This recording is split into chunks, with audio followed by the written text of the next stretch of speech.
I've got to restart that.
Okie dokie.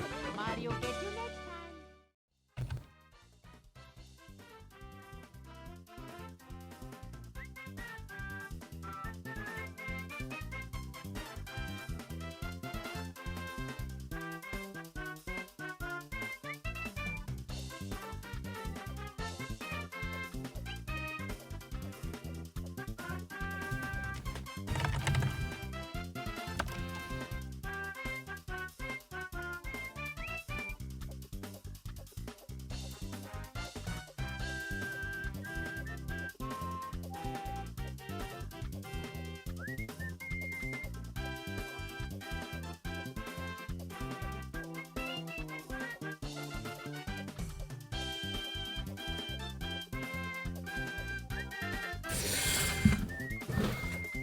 Only a problem if that gets a drop as well.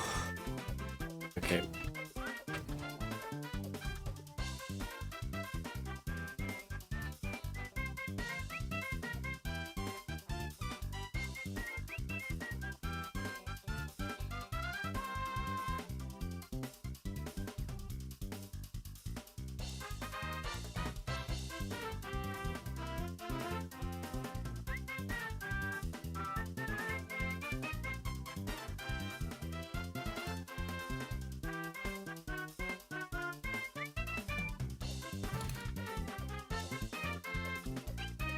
I wonder if I still free shot even. Because that could be annoying of rest.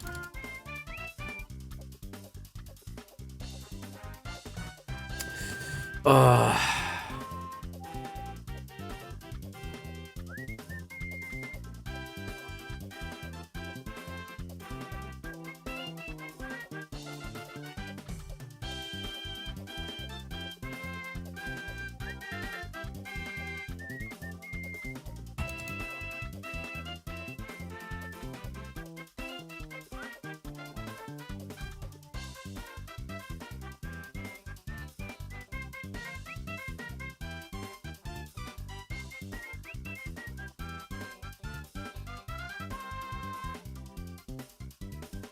Trying to think if that tells me to set or not. I don't think it does, because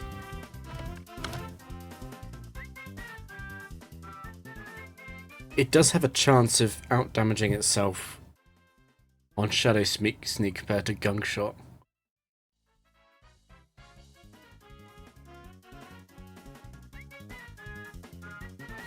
It's Mach 1.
It's annoying, but it's only annoying because of the low PP on Synthesis.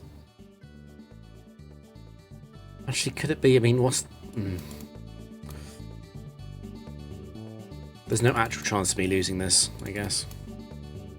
It's impressive that I've never crit. Never mind.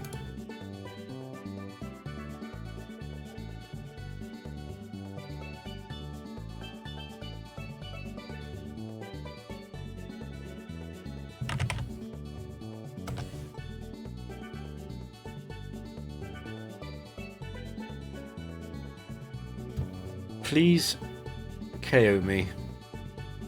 This happens too often.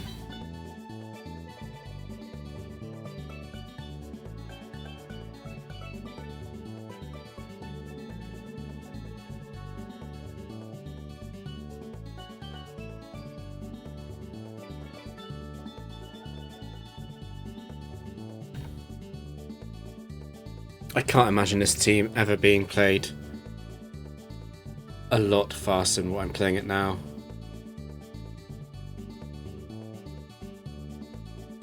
Might be possible to do 60 matches an hour, perhaps, with no thinking time.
I did make a discovery today, which is that eval attack main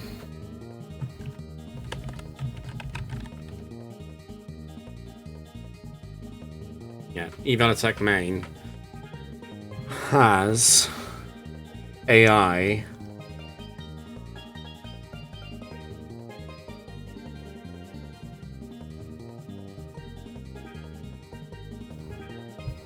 that runs on explosion. 80% chance of score -2 on evil attack main. It's independent of expert explosion. Thanks, Blood Rider. I was just talking about the discovery I made today. Because I'm facing Regirock 4. I used to think, and I did always think that it didn't happen enough. I used to think that there was an 80... The AI for explosion basically was 80% chance of -3. Which means a 20% chance to be at +0. Which means ignoring how Stone Edge can get boosted. About a 10% chance to explode, which always seemed too high. But it's not actually 10%, it's more like 2%. Which has changed how I view these explosion matchups.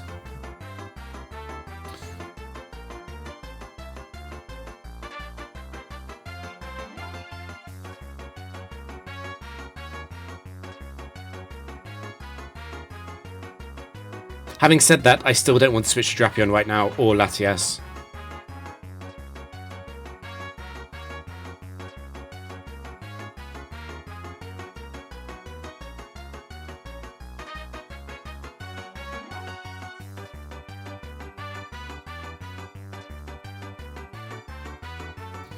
Fuck.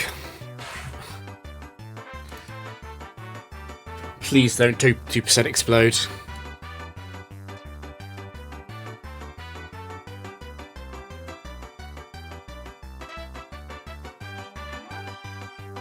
Basically, there's a 96% chance that explosion isn't at +0. It becomes a bigger problem when so, I mean, this Regirock in particular is funny because Earthquake is the strongest move, but Stone Edge has crit, and Hammer Arm has +1 from being slower.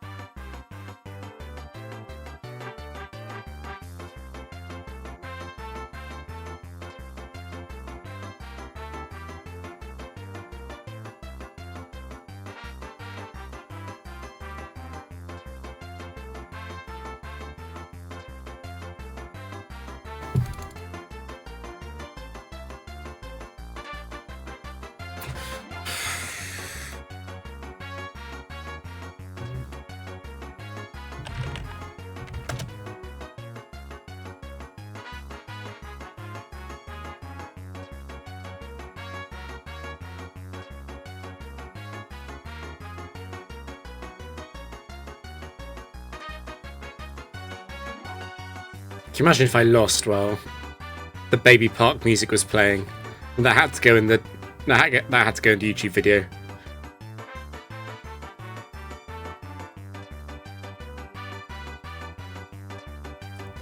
I guess it's extra motivation.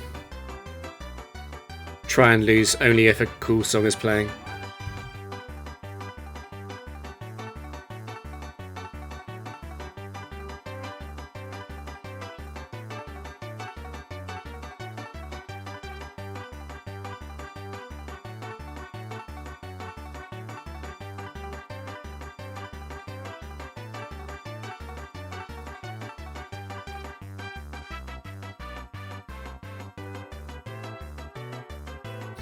It happened. Okay, please. Please no Baby Park. It actually happened. Regice froze me. It was always going to happen at some point in the streak. We can do Dry Desert.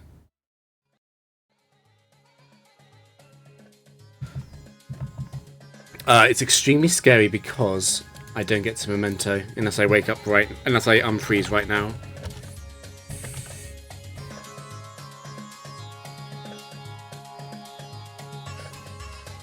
In fact, I'm in such big trouble, I should probably just play at regular speed and turn on the in-game sound.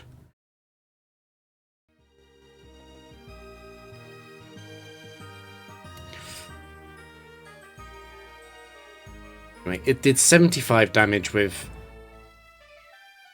Ice Beam, which could definitely be Regice 4.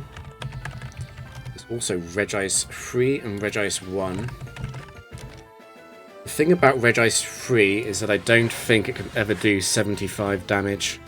So I think it has to be Regice 1 or 4. Let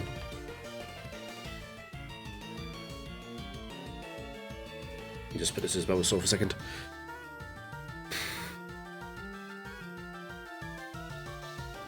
Now, in terms of which one is worse, it's definitely Regice 1 which is worse because of Charge Beam.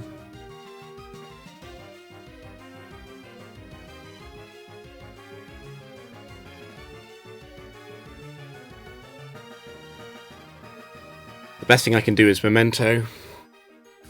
Unfreeze a Memento here and I'm out of trouble. If I can't unfreeze, there is only one sensible line, which is to go to Latias and use Flash.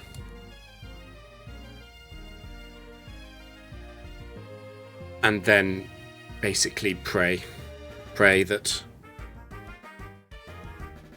Regice just really messes up the whole scenario. And pray that I get a very early Spadef boost from Acupressure. This is extremely scary. If I unfreeze here, I'll win easily. But if I don't, it's very close.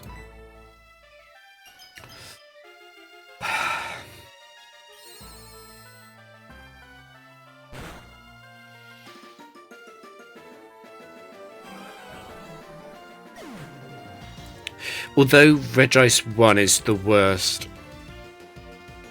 in another aspect, it is easier at the start because it will Amnesia, which buys me extra turns.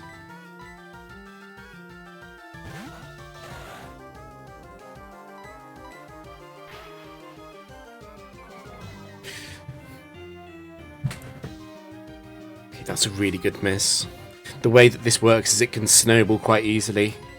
If I can get this down to -3 accuracy, that would be a huge deal. In terms of Drapion potentially surviving long enough. -3 accuracy is 1 in 2 chance to hit a move.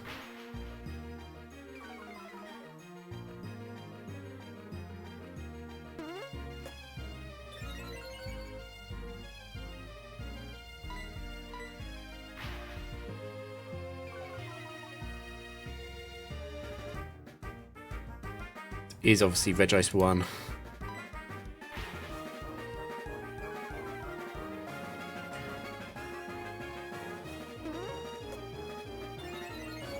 Okay, it can't Amnesia again, obviously. I think I have to switch. Having having Latias alive is worth quite a lot, particularly while I'm still Choice Scarfed. I think I'll have to switch and risk the freeze. I do not improve my position by stalling because of Charge Beam. It's got a 1 in 3 chance to hit its Ice Beams. It's special defense, which will make a massive difference to being able to win.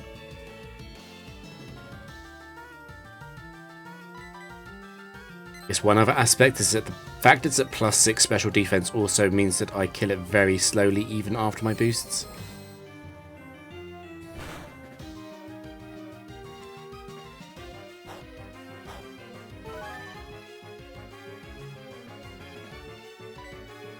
I really need special defense.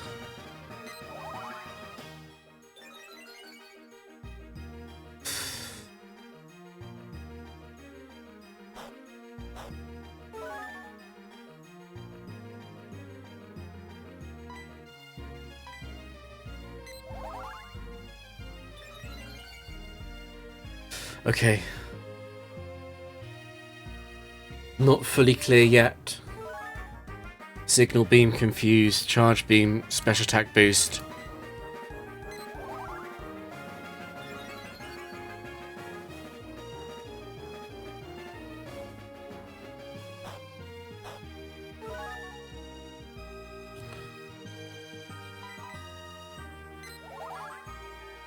Looking for the second speed F boost. I'm very uncomfortable with how many attack boosts I've got, because of how it impacts the self-hit damage.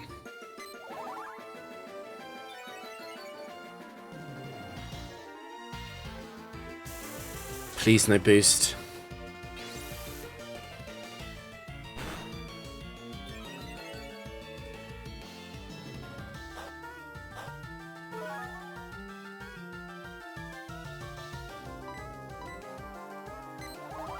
Special defense evasion. That's not it.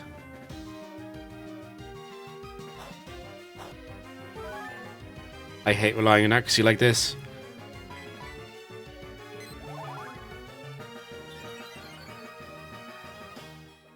Defense is surprisingly good as a boost. It's good protection against self-hits.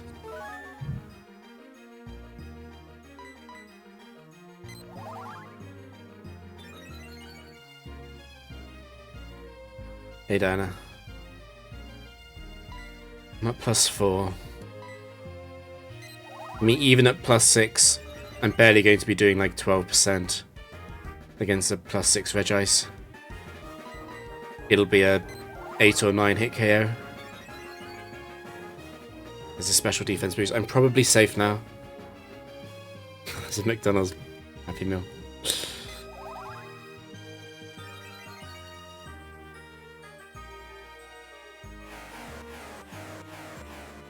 I'm jealous.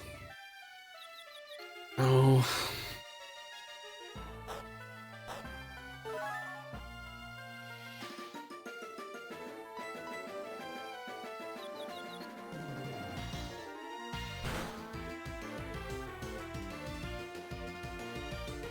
Okay, this could have gone much worse, admittedly.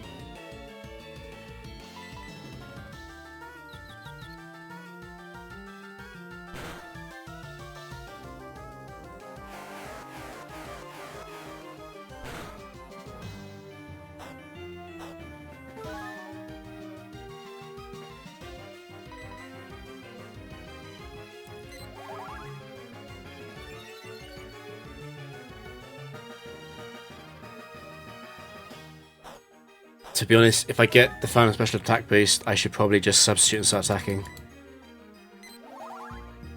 I'm waiting for it, obviously.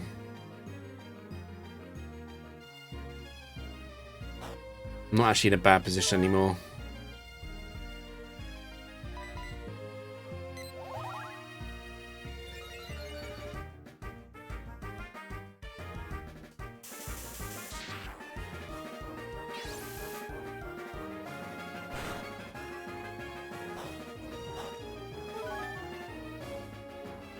Yeah, the danger has passed.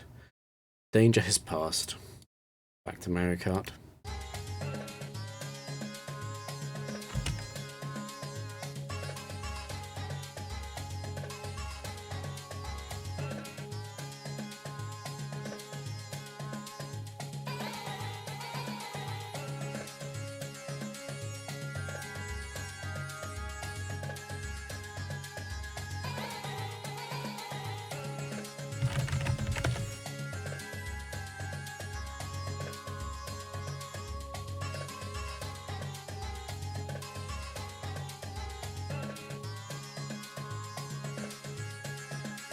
And the final defense boost.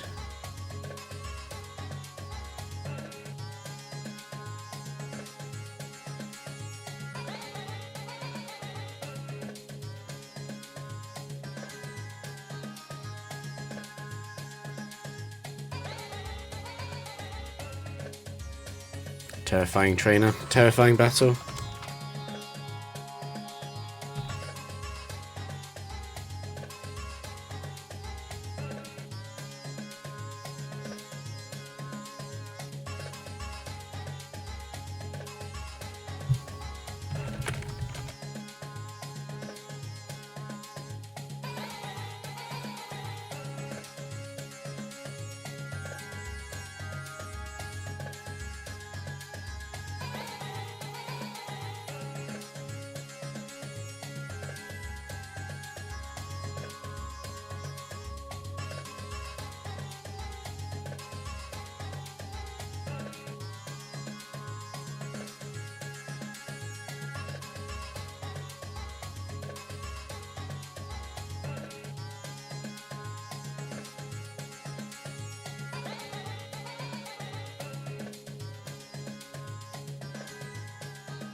Removed a potential bright power from Zapdos 4, perhaps?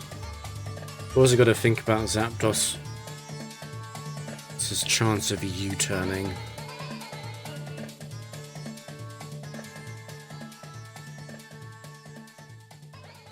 It is Zapdos 4.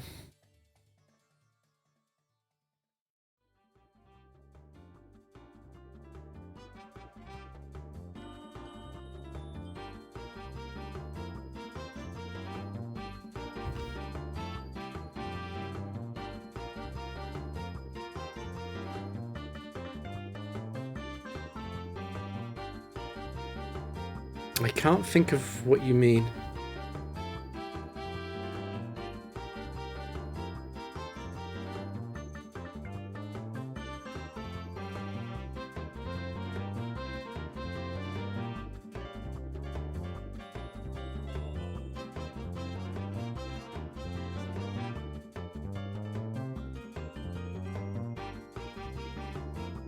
There's my special defense boost. And there's the final one. El Clasico. Defense, the special defense stuff at the back, and special attack being the last boost.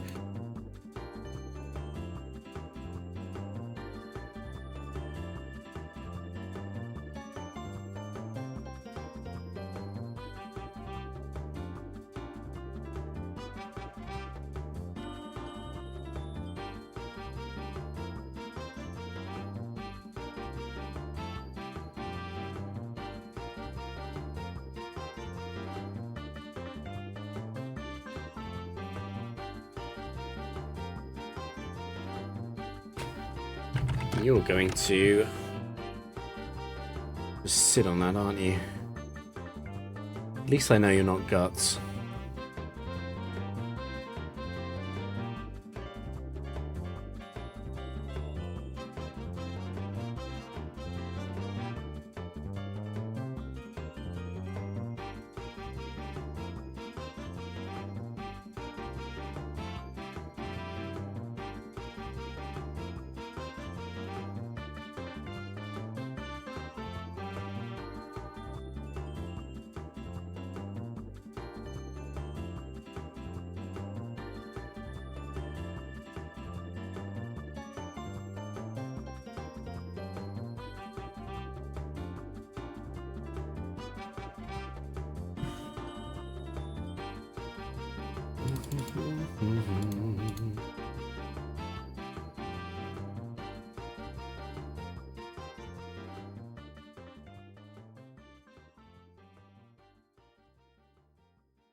Thanks, personalized.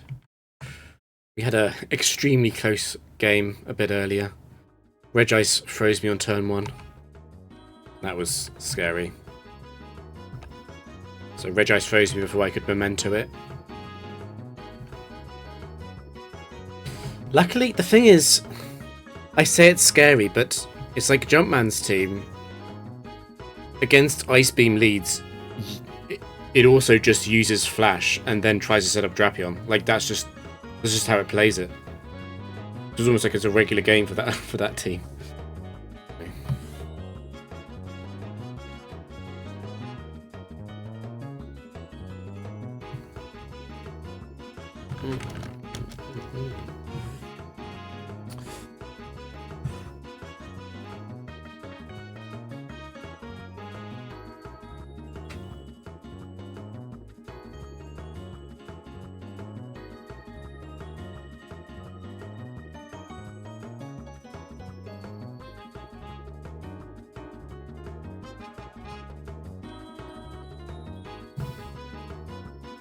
If it wasn't an evolution train, I'd probably switch back and re-trick it into Calm Mind.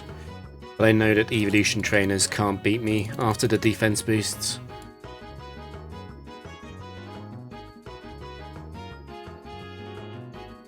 It's fine, Starmie 1 sucks anyway. That's Starmie 4 or 3.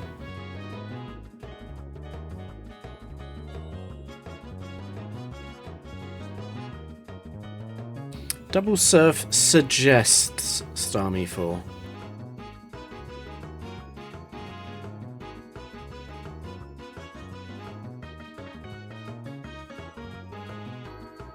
Come on, get special defense. I don't want to have to deal with either Ice Beam or Signal Beam. Without the boost, it's good.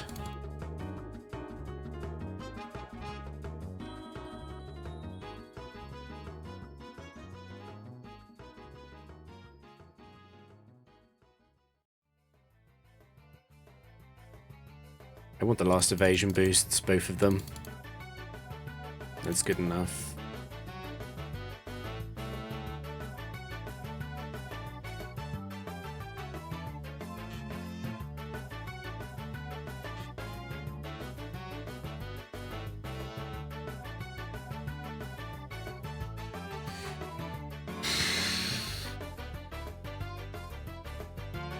It's fine. I don't trick Jinx 4. I just T-Wave Memento and set up on the Shadow Ball. It's the safest thing to do.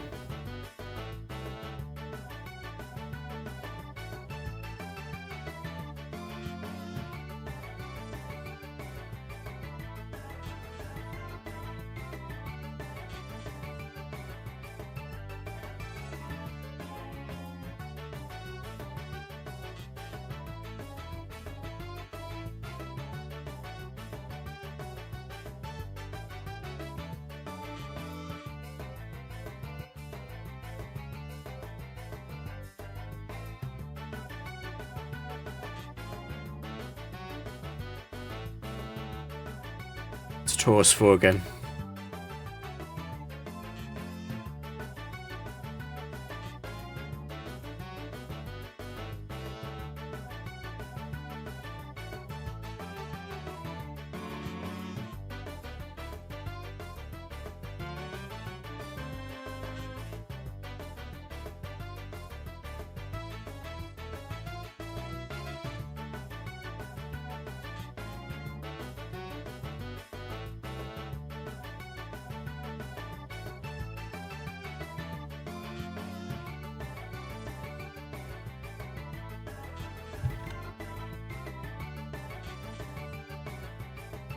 I love Double Dash. Oh, you also had... I remember this. I remember having games but having no save files or memory cards for them.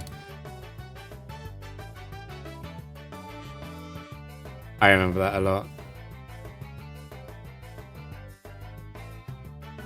Or just like... I remember we had like a few save files, a few memory cards, but a lot of them were full.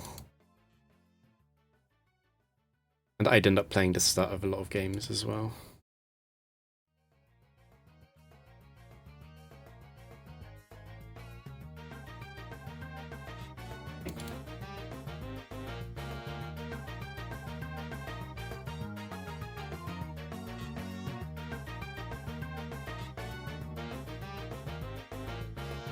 Yeah, I remember this. I remember this.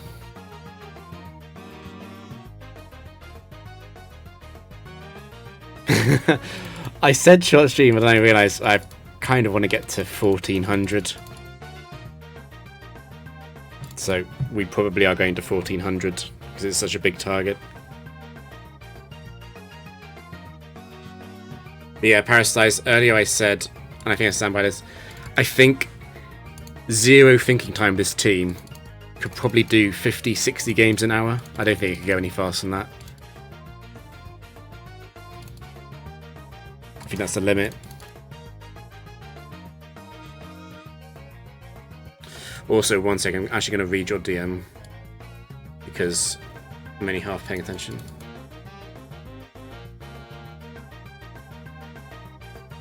you don't have an opinion on the rain team, that's fine. I also don't have much of an opinion. I just noticed that because I thought that rain team that I linked you, I thought it hadn't been added because it was new, but actually it's not new. So I assumed that AtSync wasn't happy with it or wanted to think about it more, but it's just been left there. It's a bit weird because like no one called it out and it hasn't been added, which means that it's like kind of saying that it's fake.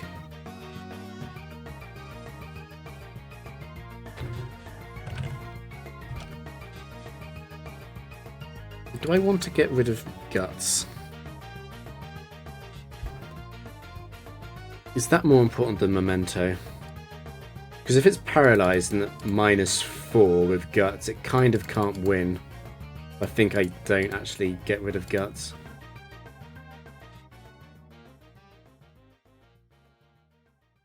Yeah, but that's a thing, isn't it? That kind of rain team is very sensitive to misplays, like a lot of teams are.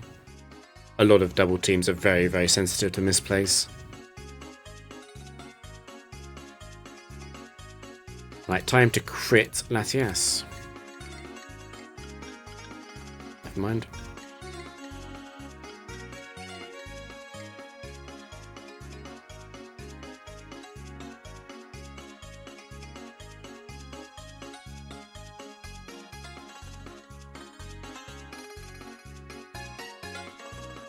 Yeah, that guy's funny. He's posted twice.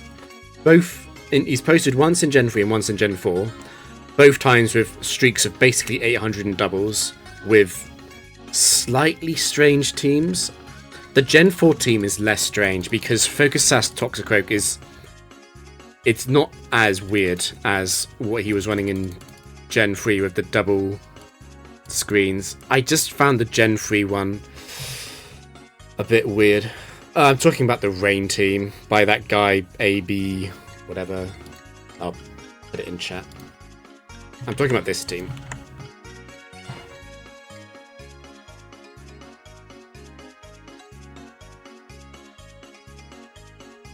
Right, time to lose. I'm not paying attention. It hits 2 fishes.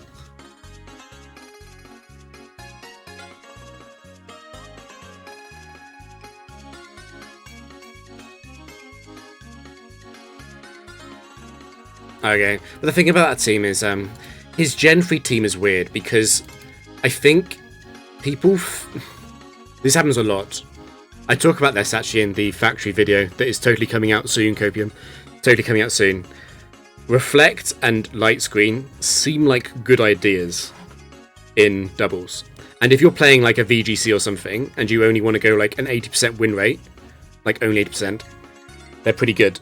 But they are terrible, I think. I think they're terrible in the facilities, where basically all of the, and also it's only a third reduction. It's not half like it is in singles. Like these are not good. I really don't believe in reflect light screen teams. It smells of noob trash to me.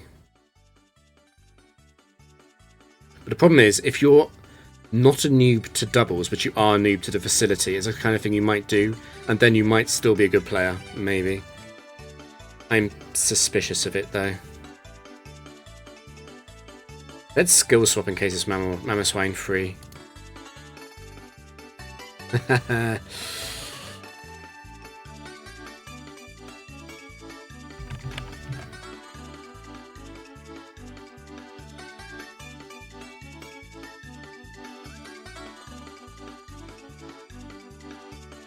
Every single time I face Mamoswine free, I wanted to try and stall it out before really realising that Superpower and Hail have low PP, and I always wish I just locked it into Choice Scarf Hail, and I think I'm going to do that again. It's going to Earthquake or Fissure this turn because I skill swapped away Levitate. And this turn it's going to use Superpower.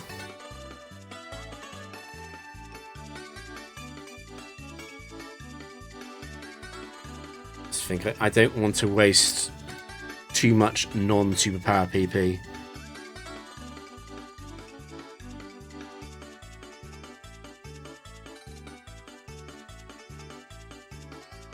Ah, but you are on 1. It's fine, I can trick and trick back if it's not.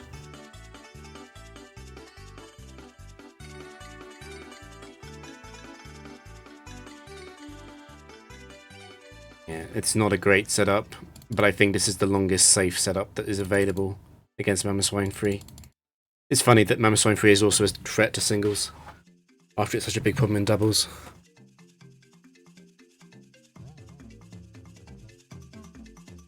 Yeah. It's like, it is, particularly in Gen 3. The thing about Gen 3 is because doubles is a bit easier there, I can believe that a slightly suboptimal team got further, but his team strikes me as quite good, it doesn't strike me as very good. Both teams, honestly, I feel like they're sort of 200 to 300 range. If you play them well, perhaps up to 400, and he's doubled that.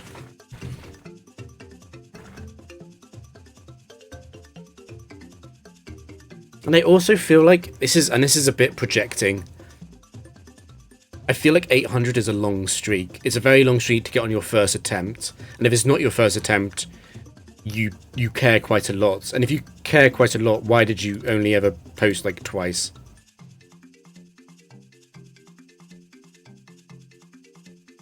It doesn't quite make sense to me.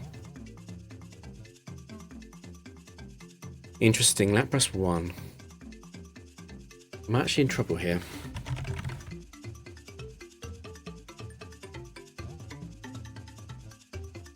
Because I could get out of this.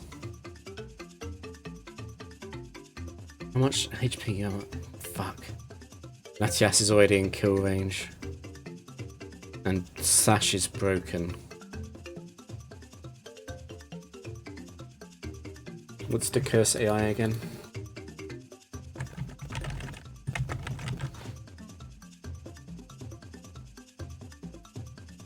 It's not at +3 defense yet.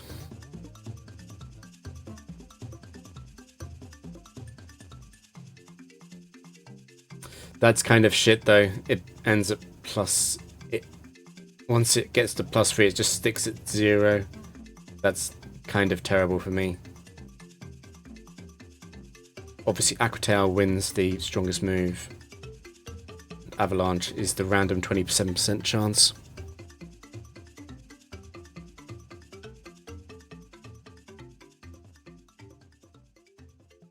Let's see.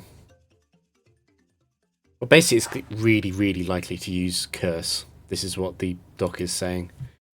Or the code base is saying. In the short version is it's really, really likely to use Curse again.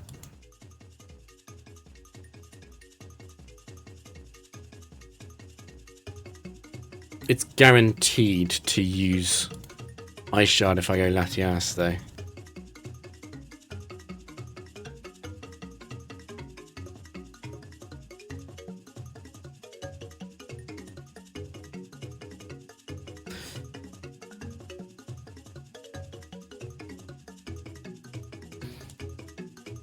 I think probably what I should do is go Mismagius, because then I'm going to push it out of range of being able to kill Latias.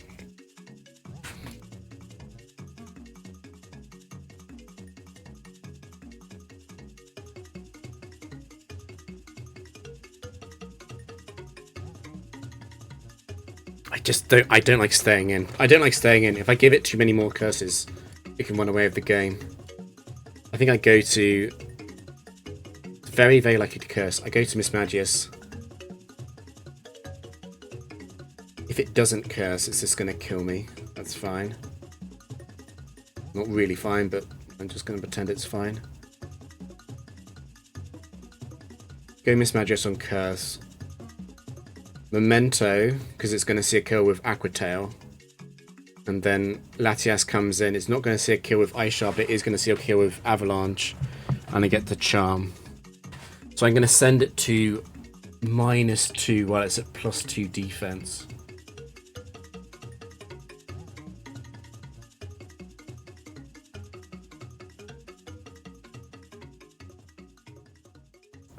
Actually quite scary. The challenging one is if it's going to attack this turn, I'd much rather stay in. It's the fact that it might not break my sub for a while, which is scary.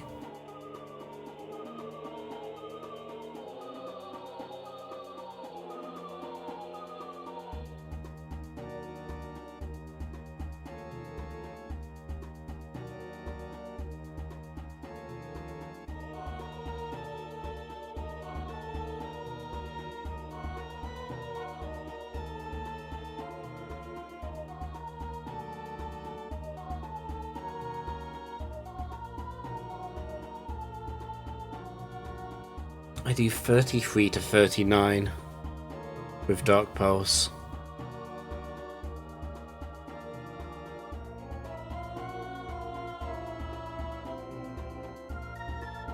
So a bit over 20 after leftovers healing, which is like a 11 or 12 hit. Probably 11. And if it's shell armor, it's never going to be more or less than that. I've got a flinch chance, I guess. Still, what's scary is that it could just curse 3 more times, start attacking, and I'm fucked. I just lose. I think my better chance is to go Miss Magius.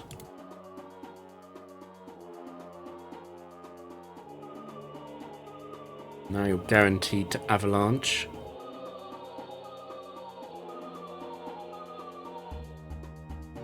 I might be able to survive. 25 is a bit low though. Probably am dead. Okay. I'll be in trouble if I get no useful boosts. Right now it's at -2 attack and +2 defense. Evasion is good. Defense is really good. Alright, +4 defense. I probably can't lose. No, I can't lose anymore. I'll start attacking when I've got special attack boosts. That's enough.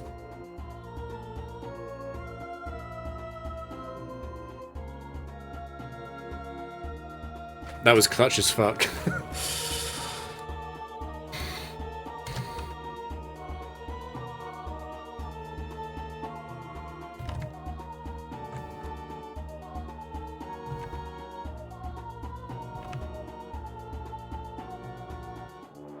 Yeah, Curse Lapras is up there with Curse Tyranitar as stuff that I really do not want to see in switching in after I haven't got I've got an incomplete boost, and it's always when I miss special attack though, that's always a problem.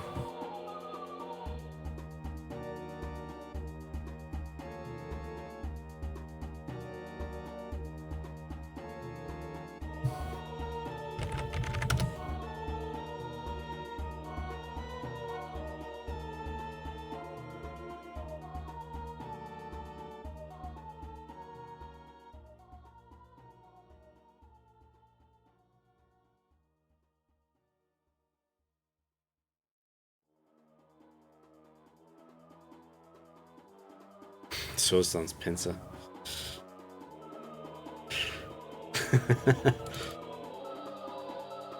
Wait, Obliterator, you haven't seen Death Note, have you? You can't appreciate the genius of the Carlos emote.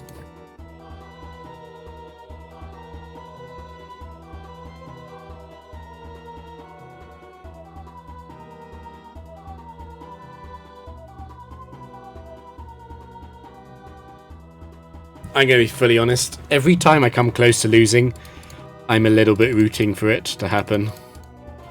So I can be free. It's not even that I'm sick of the run, I don't like how the run is hanging over me. It's not something that taking a break would fix. Uncultured like unspoiled milk.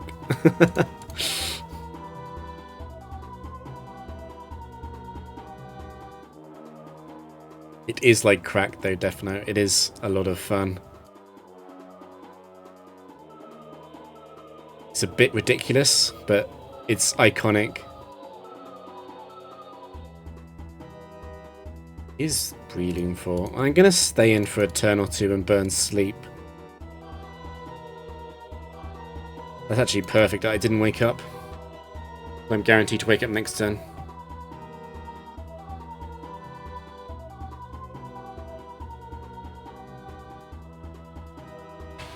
Yeah, it makes sense. Kicks like Twitch, I guess. Can't rely on stuff to stay there. You know what I was really upset about? This is really petty. You know what I was really upset about? I went on Twitch and I searched Battle Tower and I wasn't in the top page. And I searched Battle Factory and none of my VODs were in the top page.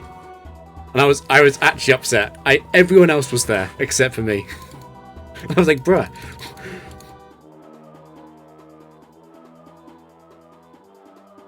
I don't know how the Twitch ranking. I think it's based on views, probably, because the top one was Worcester. Not that he doesn't deserve it, but it's just like the rest of the entries are like there were a lot of random ones with very low view counts, and I was like, where am I?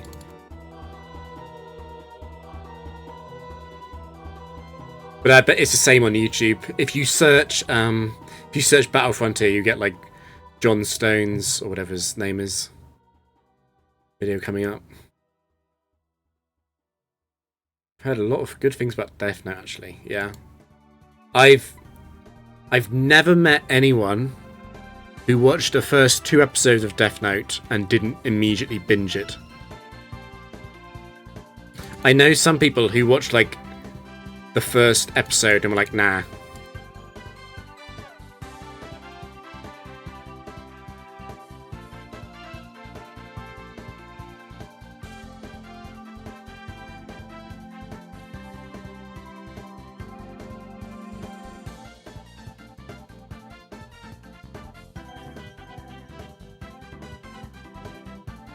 Wow, that's impressive.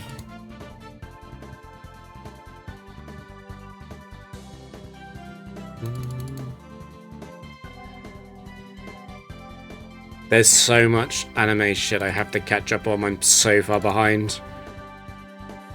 I was saying to someone that actually like my watch and read lists have just been growing recently. They haven't been shrinking, which is a bad sign. And that includes real life books as well, as cringe as that is. I'm so far behind on so many series.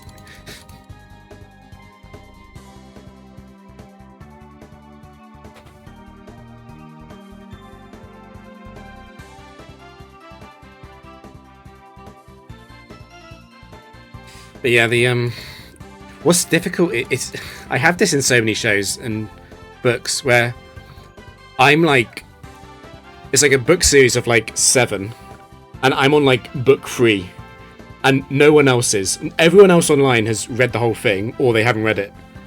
And I have to be so careful about spoilers. And I'm like that with a lot of TV shows as well. I'm like, I'm not, I like the number of people I get talked about it is like almost 0.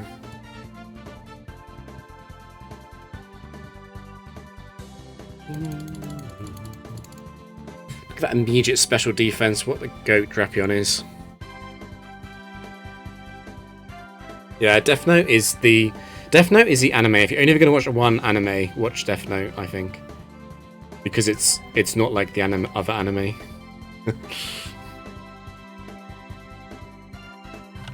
It's up there with, what's that one? The Apothecary Diaries or something? People say the same about that. I still haven't watched that. Everyone says it's good and I believe them, I just haven't watched it.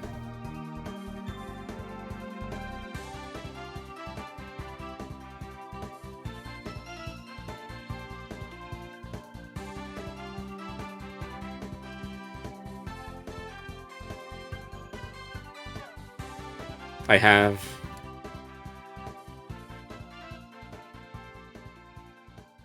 I feel like Madoka Magica hasn't aged quite as well as some other stuff. But I think it's because the shock value of it slightly diminishes because everyone gets recommended it by someone who's like laughing. And they know what's coming.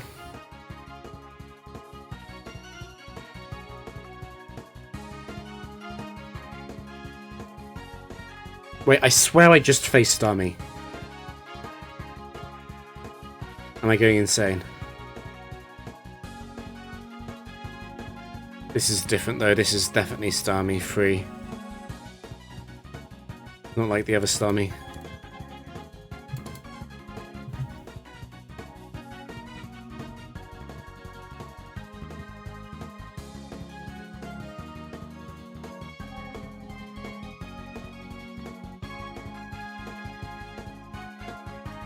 But I think my favorite anime that isn't like a really mainstream one is probably Monster. I just really liked it. I thought it was really creepy, but in like a not cringe way.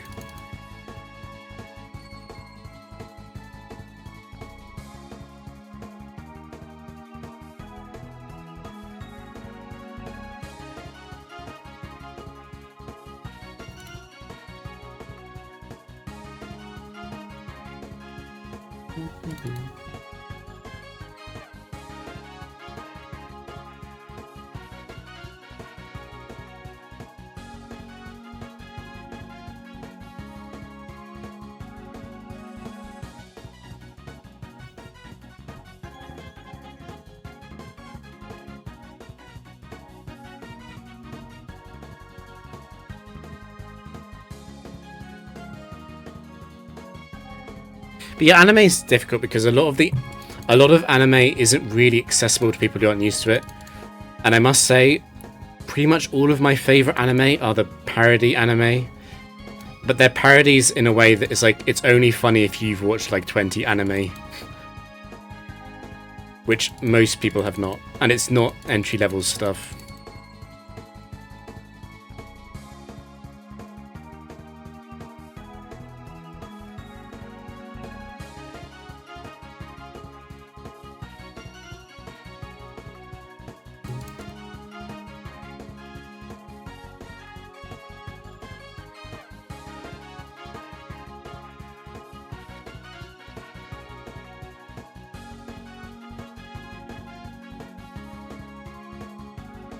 What the fuck is Thunderbolt Fantasy?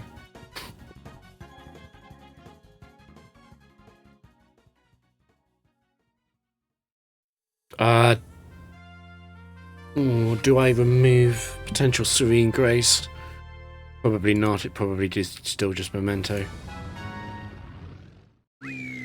Oh, mamma mia.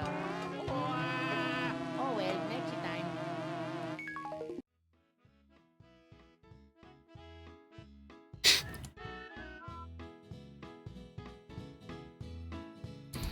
I miss Double Dash.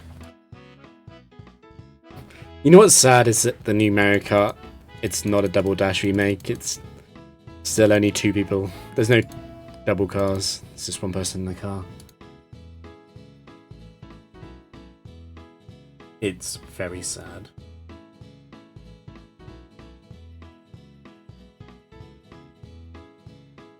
I've never played Super Mario Sunshine.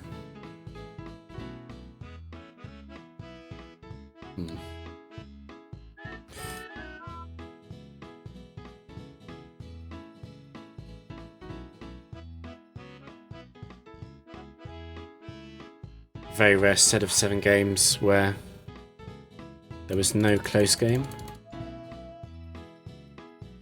Birdkeeper Kira, by the way. On the Death Note train.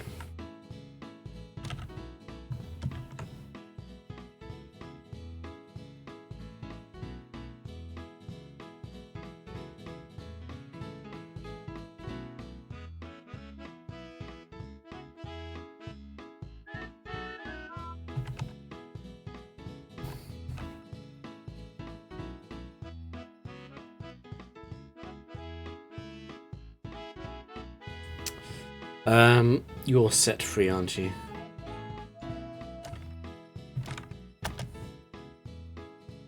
I'm always annoyed by rivalry. I think I'm going to get rid of your...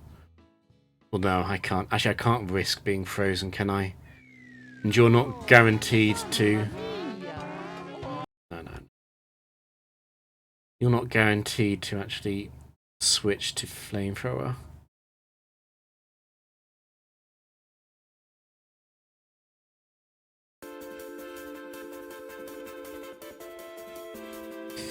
It's fine. Rivalry isn't real.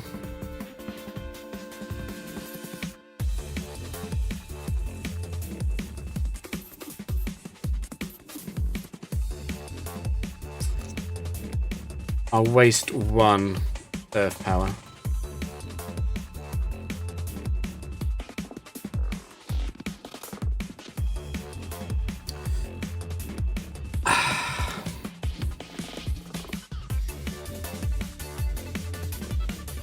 Now, do I keep Latias alive so I can reset special defense drops?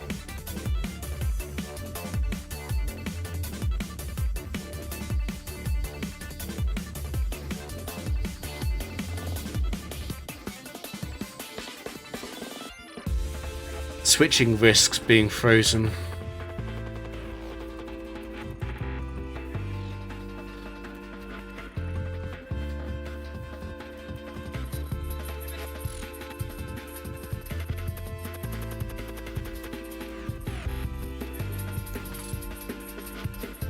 Yeah, it's got like a really cursed face. Really, really cursed face, I've almost know. I'm not sure what's better to do.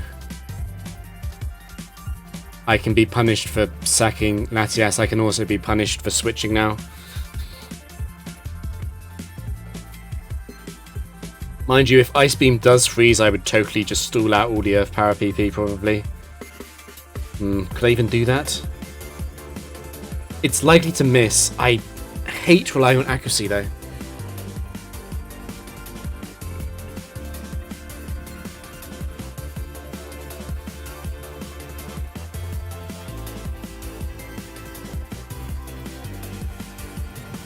Thanks, Selen. Thanks. Hopefully we don't lose now that we've got good luck from Selen.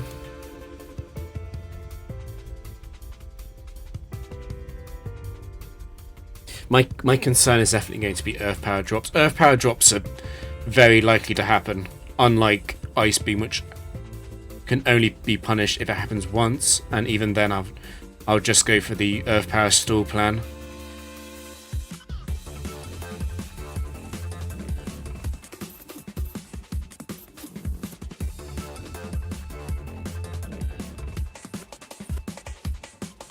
Come on, let's see some misses from -2 accuracy Nido Queen. Instant Spadef, what a god. Okay, the drop sucks. What a god Toothless is. Another one.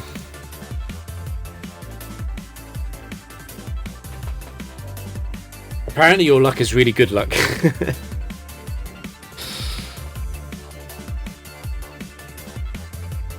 Got all three Spadef boosts. I know that we dropped,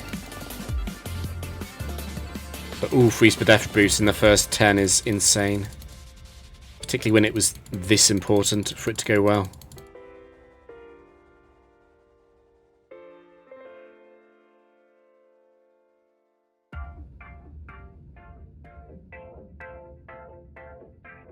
Well, you said good luck, and then the next 5 turns were amazingly good luck.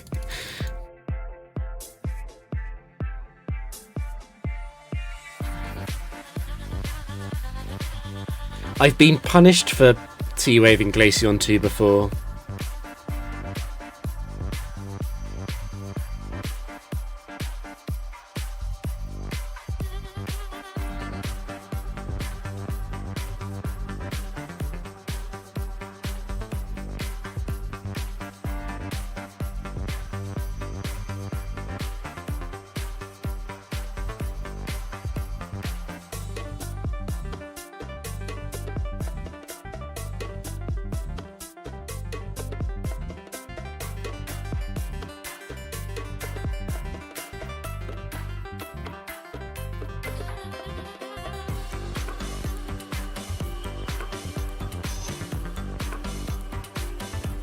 I don't have to switch out yet, and I really don't want to switch out if I don't have to.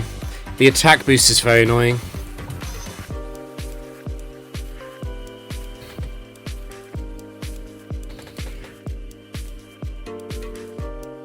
I'm scared of being confused. I'll have to switch out if I am confused, I guess. Oh, confused, but I got a boost. I'm at +1.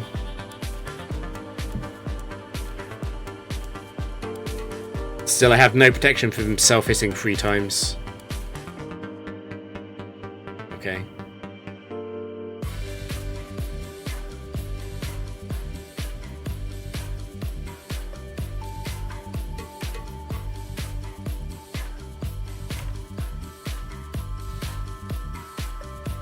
Okay, it's over. It's over.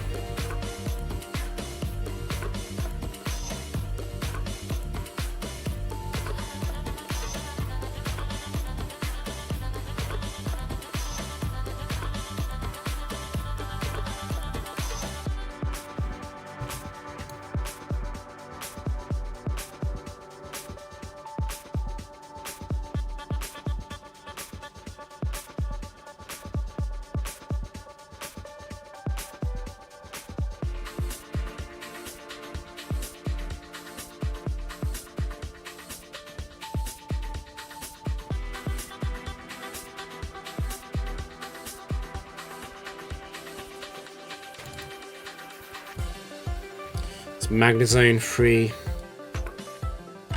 which is actually a problem because of Charge Beam. It likes to paralyze me first though, and I'm going to paralyze it.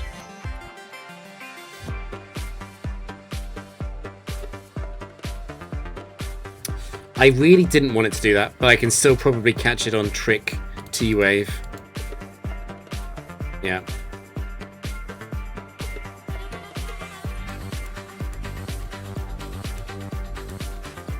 It actually will see so. There is a double section, which is basically me just complaining about it, but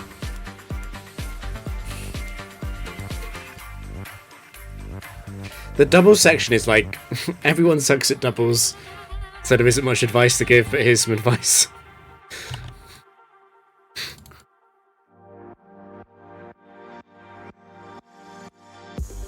I should have prioritized getting rid of sleep higher than this.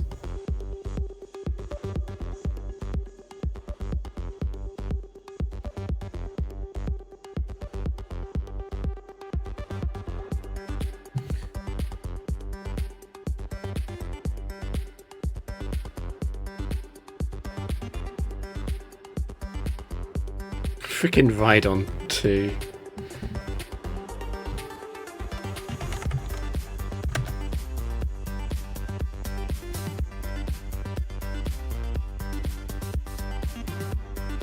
It's hard though. I think I still have to Memento.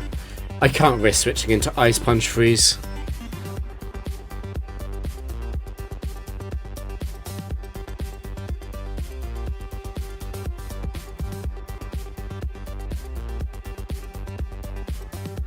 I think there's only one thing that is definitely good in doubles, and it's Fake Out.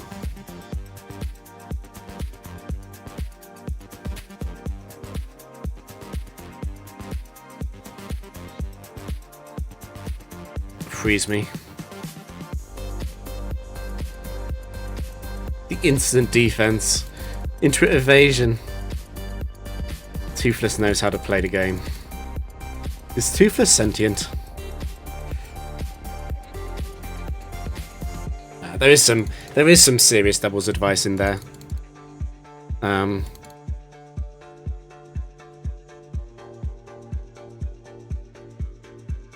The people who care about it.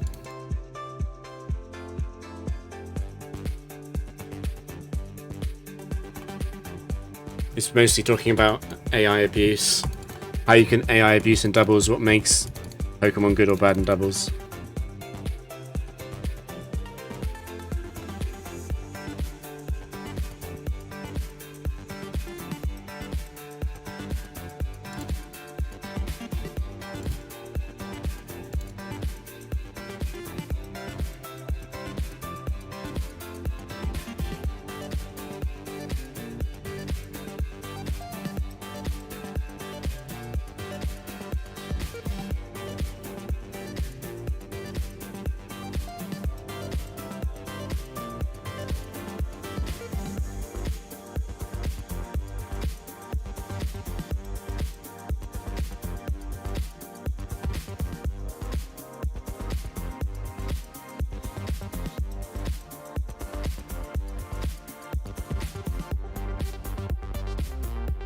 I mean, it's true.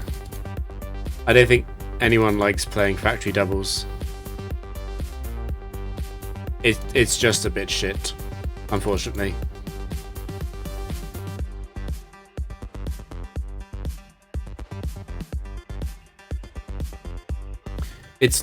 What's the problem with factory doubles is just too common to be lost on turn one.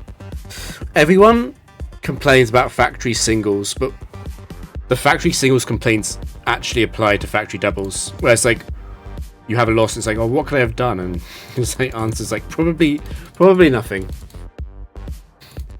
Even if you misplayed the loss, you were probably going to lose anyway. Like that's most of Worcester's loss, right? Most of Worcester's losses are avoidable in factory doubles because he's speedrunning. And there were better possible lines. But even with those lines, you probably still lose.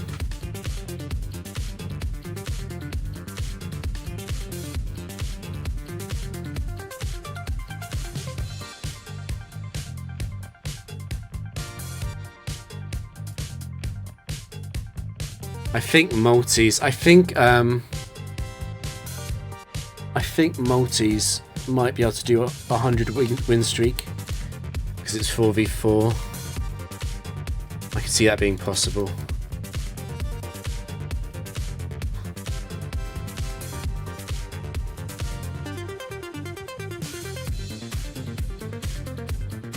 Do you mean how many players? CISO sort of plays doubles. Worcester plays doubles. It's not, unfortunately. Just Gen 4. Multi basically doesn't exist in Gen 3. It's only in the tower.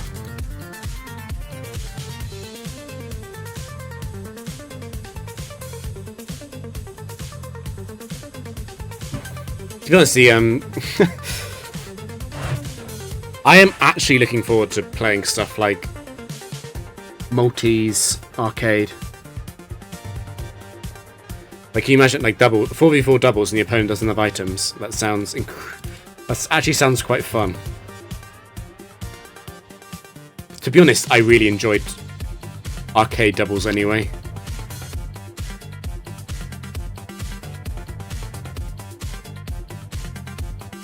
Yeah, I think the Emerald stuff is a bit of a meme. The reason why Tower AI multis in Gen 4 is fun is because the streaks can't be long. Like, my world record is so short. It's only like 100. That's like, you could do that easily in a single day, even without speed up. But that makes it fun, in the same way that Factory is fun. It's like, you could realistically just get the world record in Factory, particularly in Factory doubles, in like one day.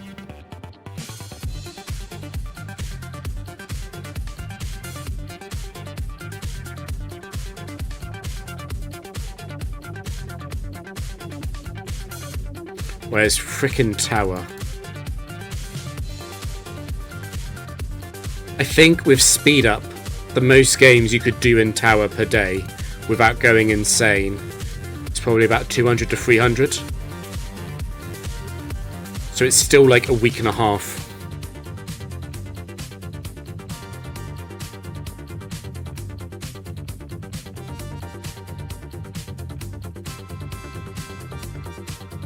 Metagross full. I am less scared of this than I used to be after learning that Explosion is a 2% move and not a 10% move.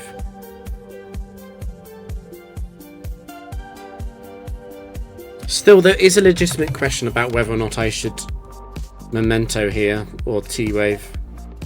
Memento helps protect Latias a little bit more.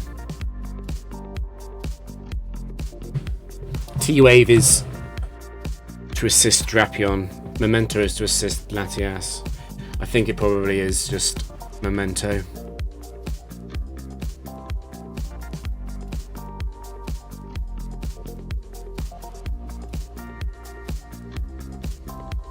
-5 is good enough.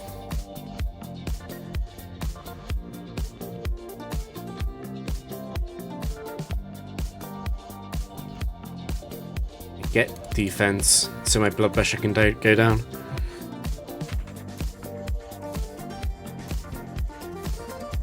I guess with a faster team, maybe you could do like 600 games of tower singles in Gen 4 in a day. But it would be interesting to see someone actually do that.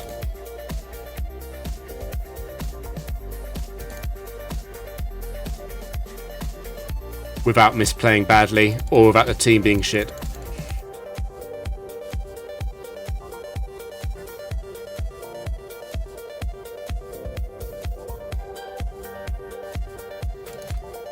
Weavile 4 being a switch in for Drapion is always a good sign that it's an easy game.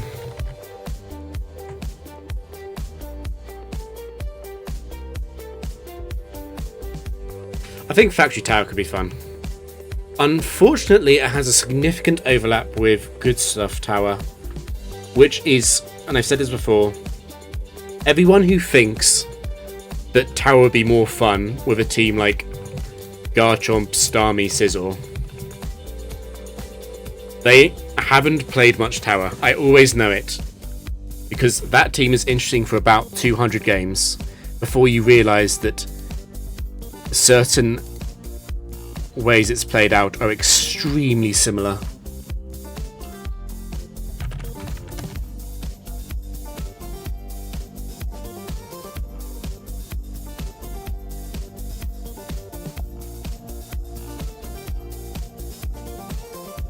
I mean, maybe some people enjoy that, but I'm like, if you think that playing that makes the tower more interesting because it's more diverse, you're just wrong.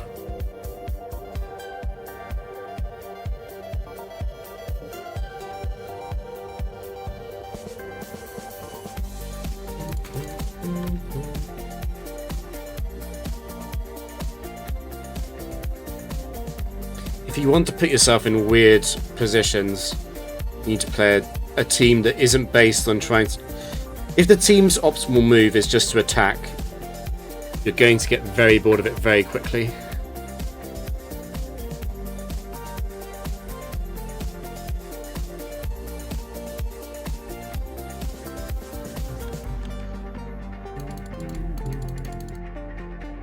Yeah, it's very easy. It's very easy to spot people who haven't played Tower before because they think that Trick Scarf is boring.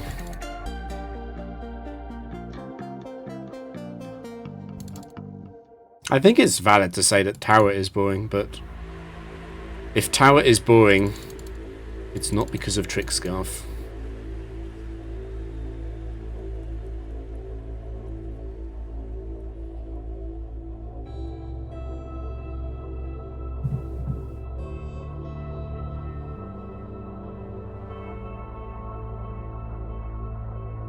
Depends how quick.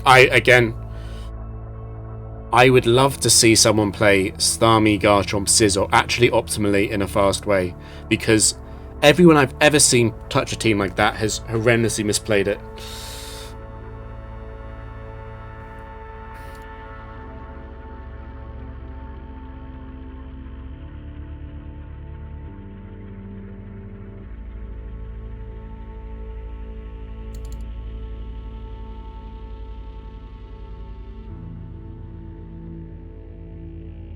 And yes, Starmie, Sizzle, Garchomp is exactly the kind of team where if you play it slightly wrong, you're just going to lose before 200. You're never going to get there.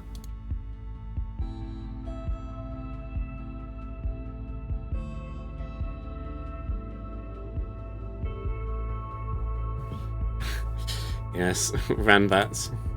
Surely that's skillful, right?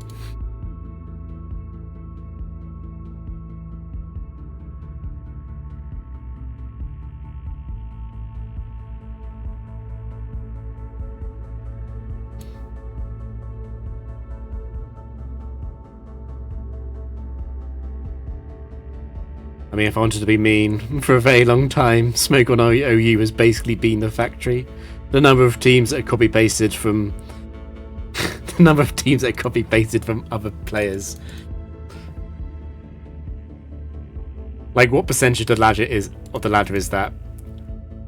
Probably 85, probably more, actually. And there's nothing wrong with it, because I understand that you want to play, you don't want to team build for 3 hours, but freaking hell. Slap press 1.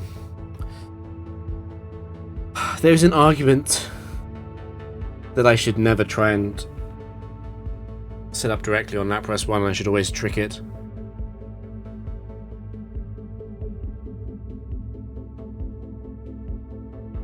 If I trick it into curse, I will trick back though. Okay.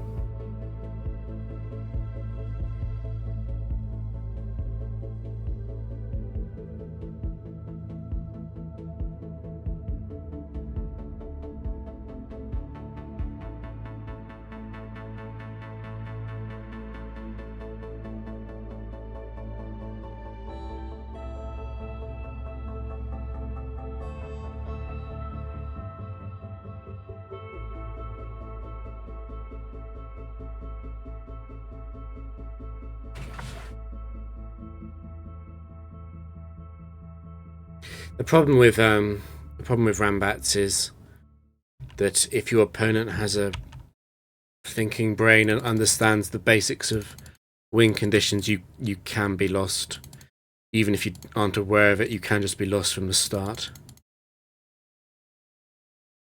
But the I'm going to be rude now. The entire Rambats ladder is full of noobs, so it's not as much of a problem as it should be. You want to get top in the ladder in something, Rambats is a good idea.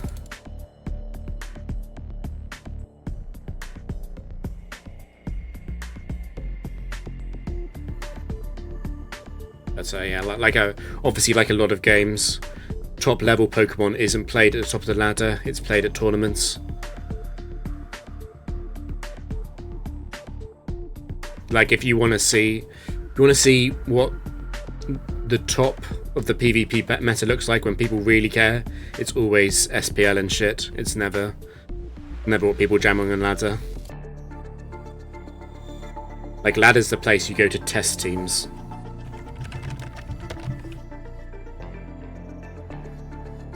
I do believe I have the trick.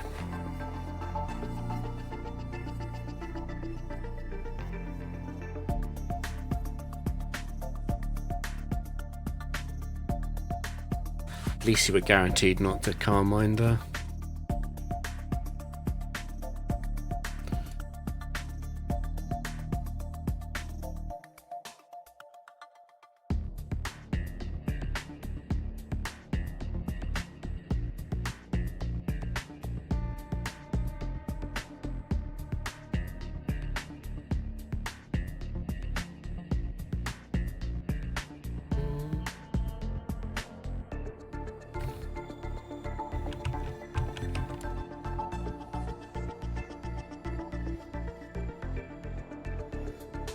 Yeah, it's like a lot of things. It's as skillful as you want to make it.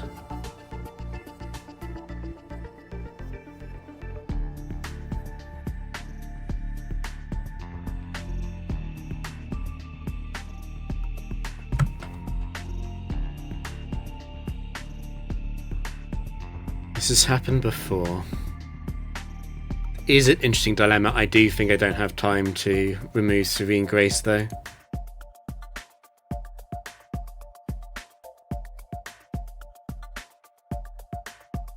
Please get special defense.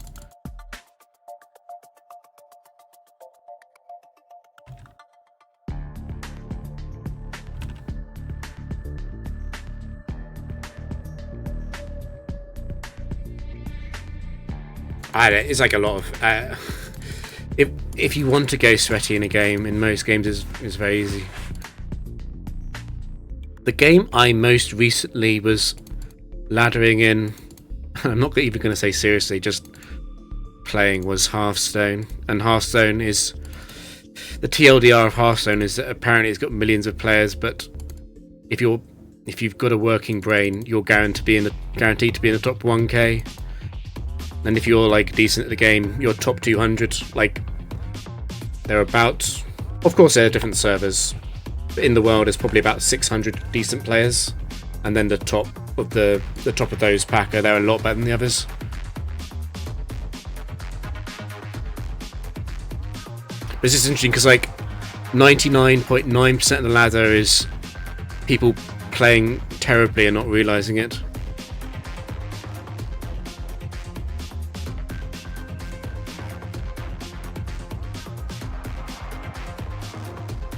Yeah, I mean, yeah, I mean, like, they're right. If you really cared, if you're really trying to play properly, you'd definitely be in like the top 50 at least. But I don't know. It's it's a casual game. It's not fair to hold everyone to that standard.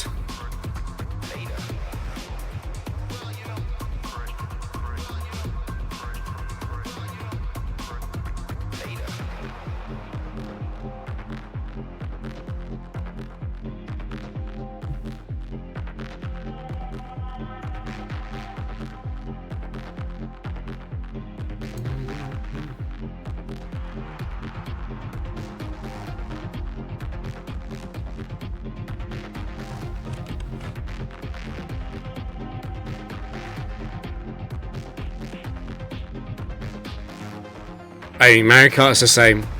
If you want to get good at Mario Kart and you learn the top techniques or whatever for whatever game it is, snaking or whatever, and you go on the time trial leaderboards and you start applying it, you'll instantly be like top 1k, even though the player base is like 15 million.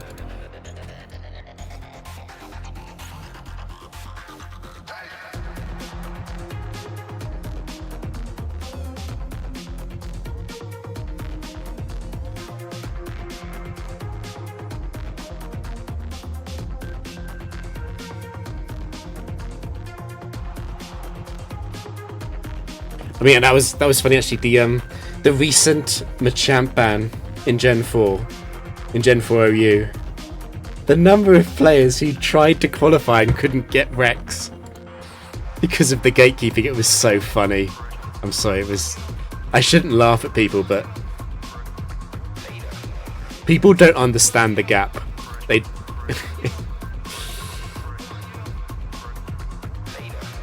And I guess I am an elitist. I do think that if you're not very good, you shouldn't get a say. But it is very funny. The outrage from bad players over the Machamp ban was hilarious. It's always funny, to be honest.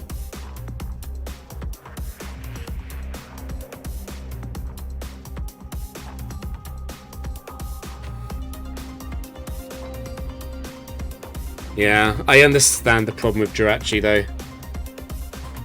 Like, DPOU, it is largely about Jirachi. It would be a very different game to ban Jirachi. Although I would do it. I do agree with the sentiment that if we ban Jirachi and the metagame's shit, we can just unban it. Like, that's fine.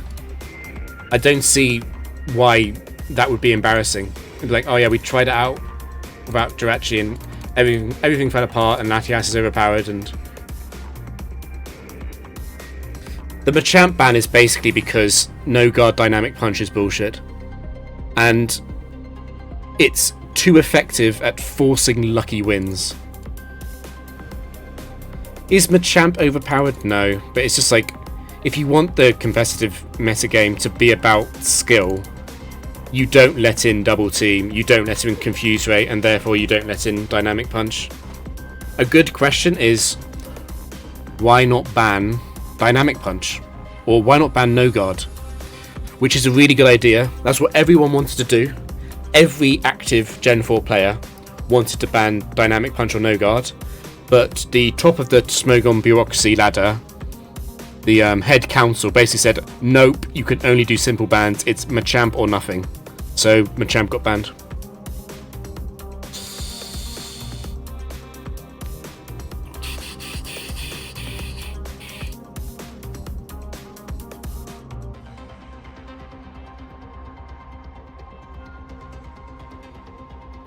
Interesting, Alfie. I think you've actually got more games played than I have. I haven't logged into Hearthstone in like half a year though.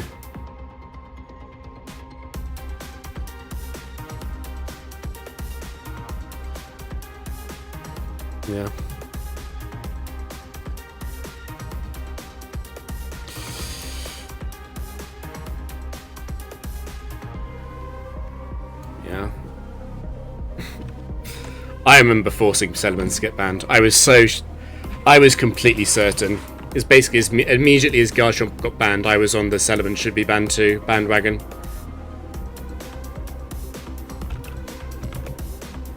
Because even at Garchomp's height of power, I never viewed Chain Chomp as like untenable, like completely untenable to play around. And Salamence was always a worse offender for being like the Salamence roulette.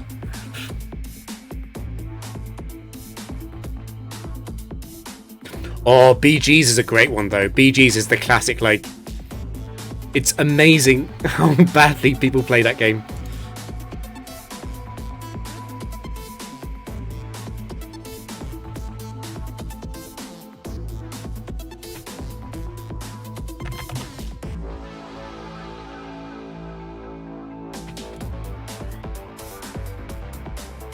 This is a bit more interesting. I mean, basically what I'm doing here is entering an average game against Sizzle 1 with a typical Trick Room team, a Trick team, except that it's already paralysed. And Trick teams do just trick Sizzle 1.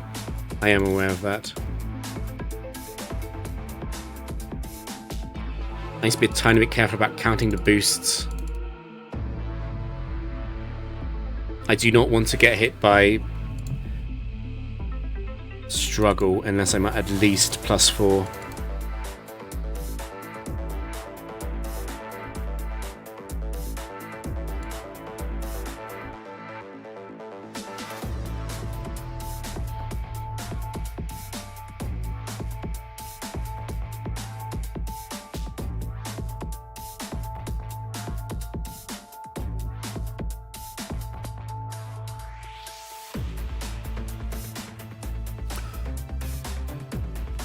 Was Cacturn that broken in Gen 3? I mean, what are you running Aerial Ace on is the question. On your OU team that has to deal with Skarnbliss, that has to deal with late game Suicune Wincons. And if you are running Aerial Ace on that thing, how are you dealing with Cacturn substituting and then just leech seeding you, or whatever it did?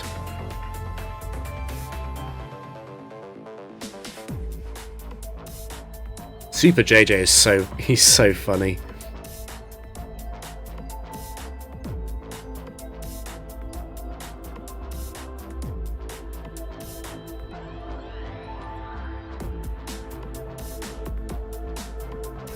Garchomp should definitely be banned though from Gen 4. People still don't like it to this day.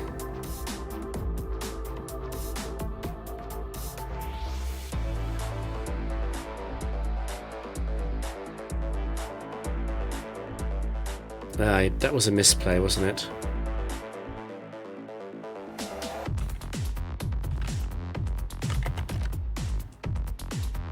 Yeah, Garchomp is banned, yeah. It deserves to be banned. It was super controversial at the time, and it still kind of is.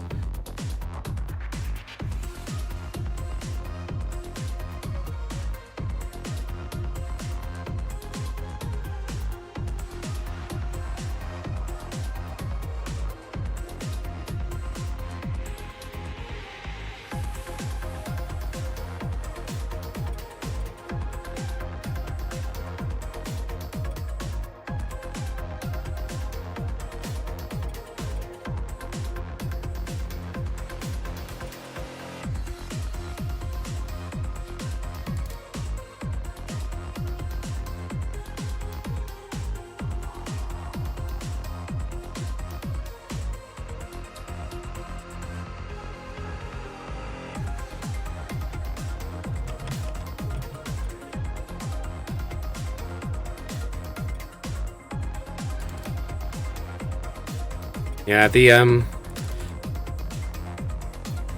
amount of power creep is insane. For a very long time, 100 speed was, to be honest, even 90 base speed was like pretty good. But below like 105 now is slow. You're actually slow. Which is disgusting, to be honest, but yeah.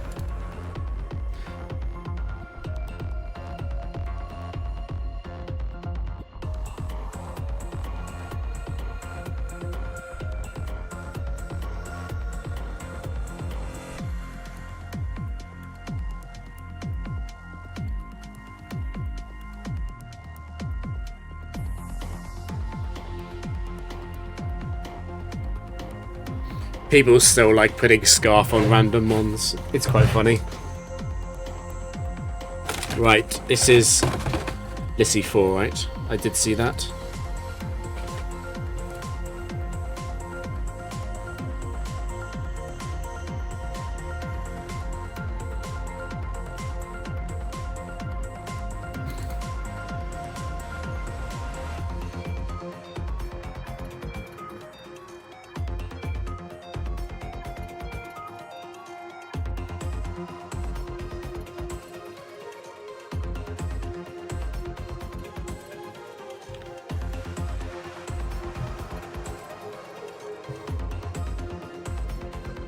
Oh, that would be interesting.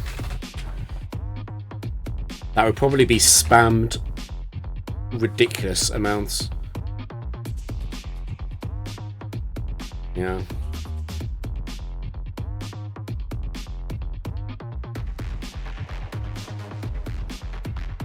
To be honest, it's still largely incorrect. So many Smogon analysis articles. I mean, the problem with, obviously, the analysis articles often written by quite weak players. They so often say adamant / jolly or modest / timid, and it's like no one is running adamant or modest on these Pokemon. No one is doing that.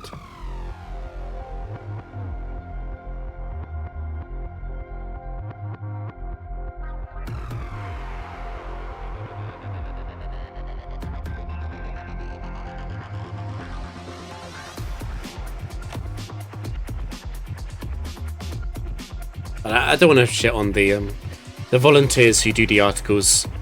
They work very hard, and it is a good resource to the wider audience, but there's a lot of nature suggestions which are just like comical.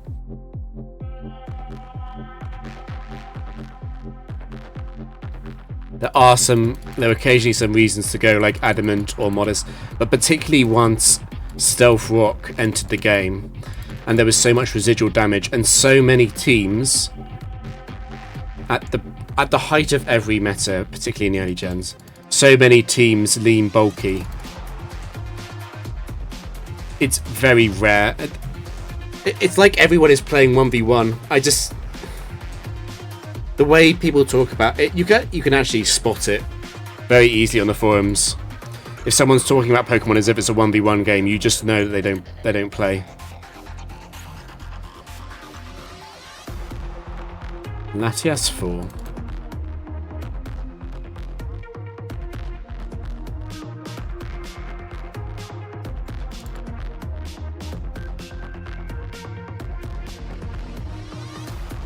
Yeah, imagine heavy duty boots in Gen 4 and 5.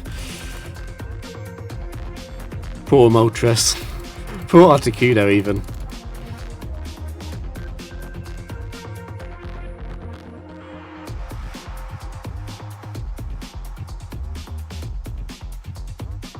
There's a whole system, right? It's a fact that it's like steel and water types benefit so much on a secondary and tertiary level from the existence of Stealth Rock. And it just skews the whole meta towards safer styles of play, but it's fine.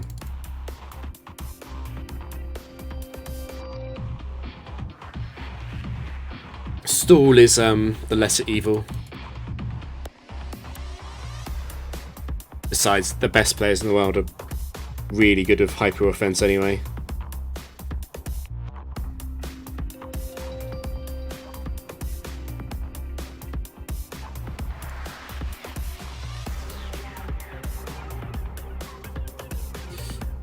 Oh, you are.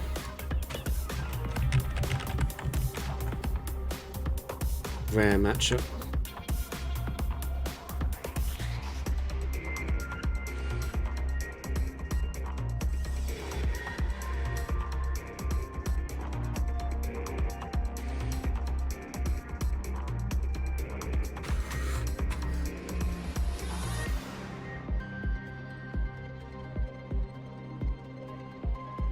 Whoa.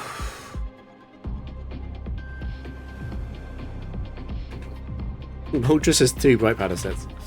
No, the Suicide League. I mean, that's the other thing about earlier gens, is that there's a concept of a dedicated lead, whereas team preview and lead selection, the game is very different.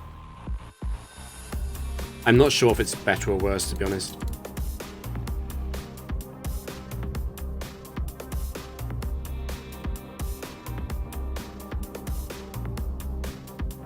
I'm not sure if I'd rather charm or trick this.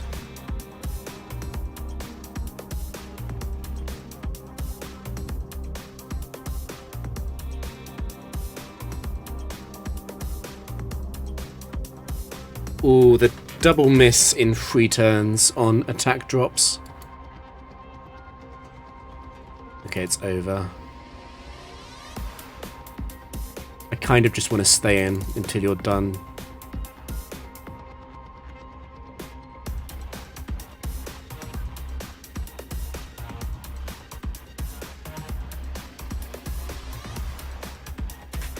Team preview is worth the game.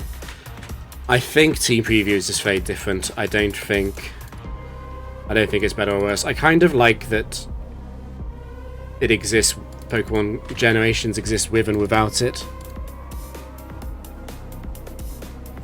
Like, reading what the opponent has in the back is in some ways a skill. In other ways, it's extremely skillful to be able to look at their team and figure out so much of how the core works of it before turn 1 even begins. It's a little bit how, like, it's like, what's more skillful, the factory or castle? Because there's so much information up front in the castle, and there's so little information up front in the factory. And the extremes of both are very high skill. It's the mid ground which is actually kind of boring and low skill. Like, Tower is much easier than both of them. Tower is much easier than Factory and Castle for sure. To be honest, Arcade basically has team preview, I guess.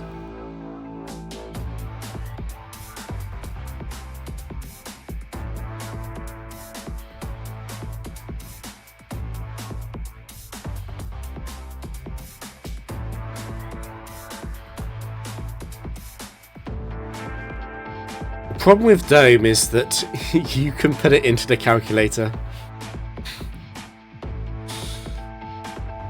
While the calculators don't exist, I do quite like Gen 4. I mean, at some point, someone's going to come along willing to fully sweat out Gen 4.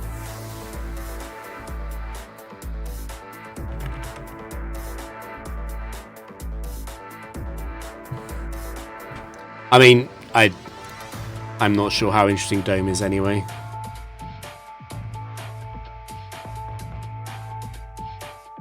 The interesting part, the only interesting part about Dome, I think, is the when you're deciding on which 2 Pokemon to bring.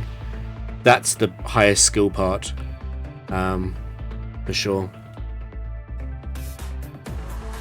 I don't have any. I'm not playing with any kind of set calculator.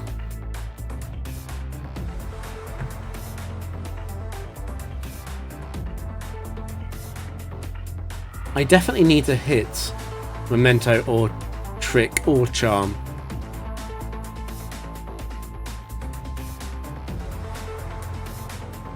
Ooh, Taunt is annoying actually, isn't it?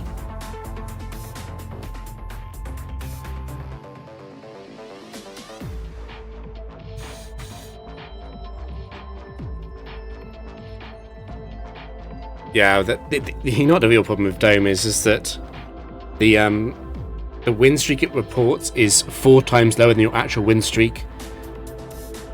So people see like, oh, 25, and it's actually 100. And so on.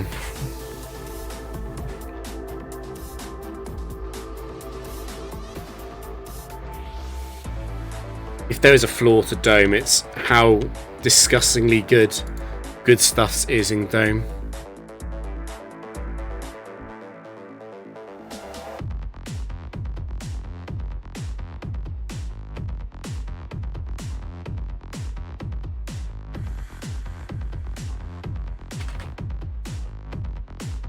Oh yeah, good.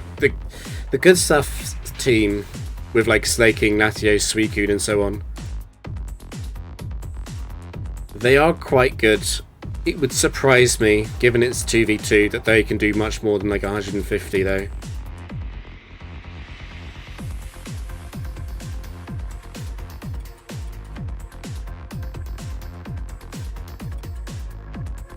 Dome doubles is funny.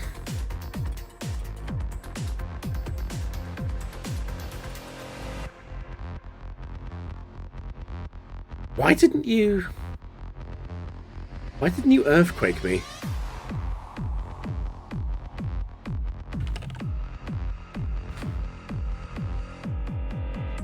There's no other set with fire punches there. Why didn't you use earthquake? Because this is Electrify 4. It's weird.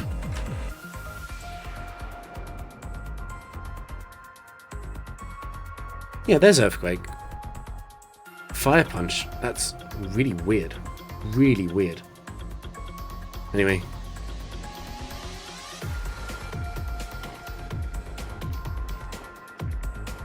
Freeze.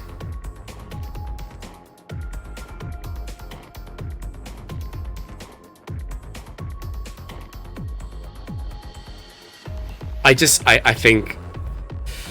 think Dome would be so much more fun if without the free IV glitch. I really do.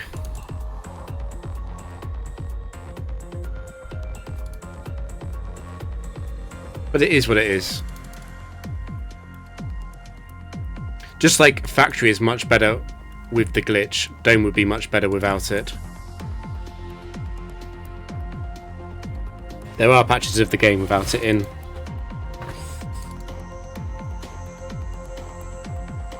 Yeah, to be honest, the worst facility in Gen 3 is actually the arena. It's just shit. It's way too hard.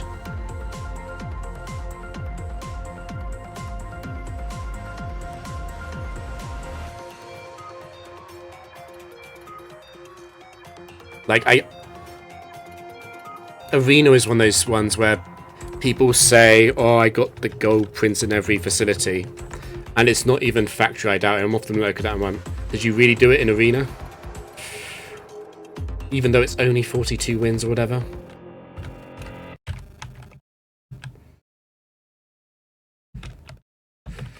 $300 is unreal. I mean, apparently it was streamed. Which is good. Because it's one of the most unbelievable streaks in the entire Discord or thread or whatever.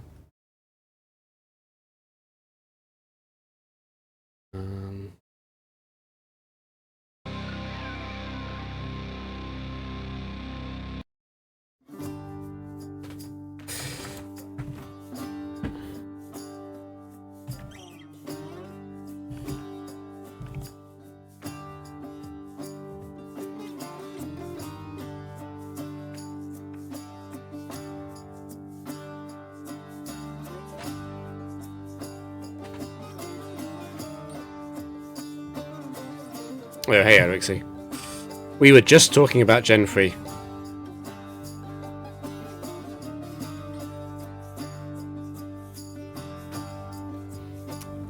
How scared am I of Chesto DD? Reasonably. Scaradace 3.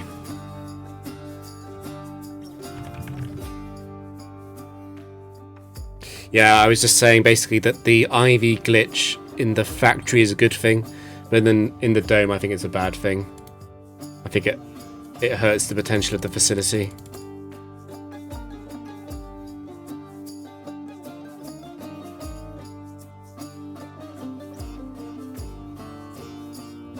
I guess they put extra effort in for Heart Gold Soul Silver because it's a story encounter. There are so many really goofy. I mean, I know you don't like a lot of the Heart Gold Soul Silver ones, but a lot of the Diamond Pearl original sprites are even worse.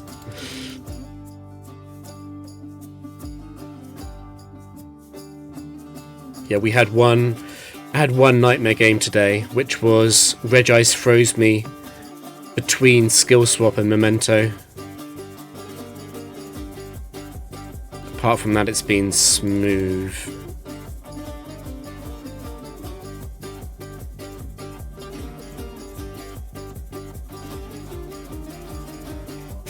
I don't know, I like the Gen 3 sprite work. I don't like all of them.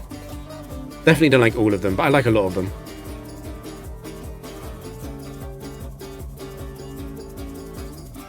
The DP sprites are... it's like even the diehard Gen 4 fans should agree that DP is a bit shit. Basically. I can't let Raikou 4 run around. I do have to trick in case it is Raikou 4. And there we go.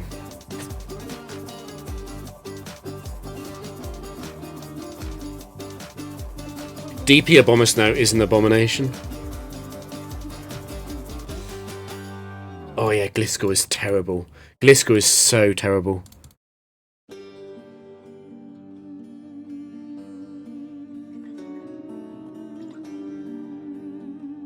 You know what? If I play Tower ever again, if this isn't the run, I'm gonna have to play on Platinum, I think, just so it's slightly different.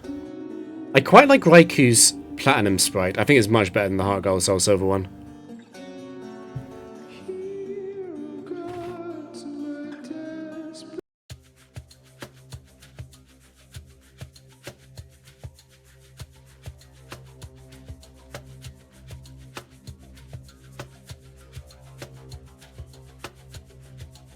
Yeah, the Platinum Raikou sprite is much more dynamic.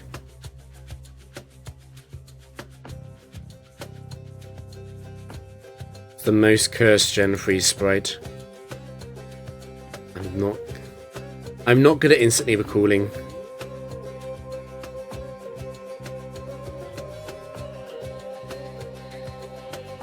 Oh, Eloixir, you need to see Gooma's. Did you see Gooma's Battle 77 against Starmie?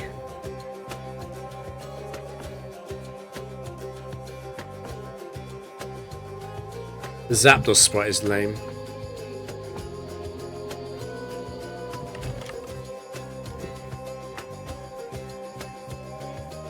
Yeah, it's a bit passive, isn't it? I'll send you a link later. Oh, it was so funny.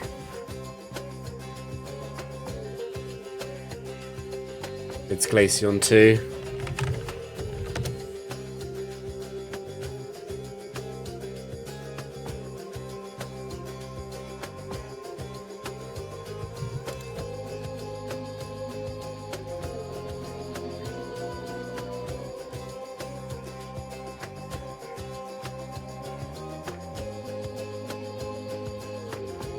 That's not bad.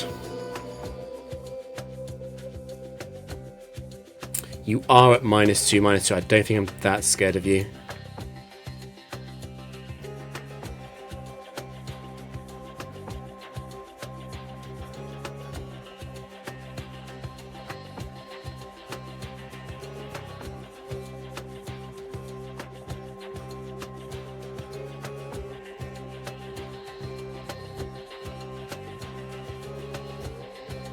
Okay, it's Frostlass free.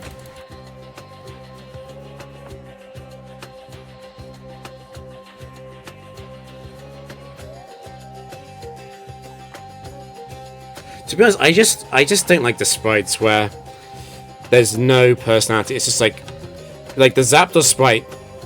It's just like, oh yeah, I had to draw a Zapdos sprite. It's not doing anything. There's no personality in it.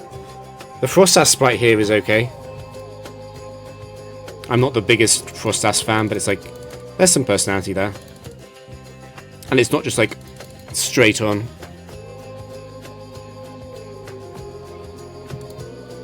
Yeah, that fits. Oh, it fits. I like when the sprite artwork lines up with the concept of what they were going for.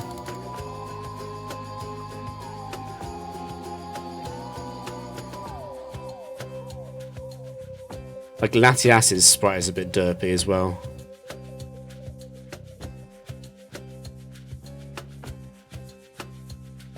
Pincer.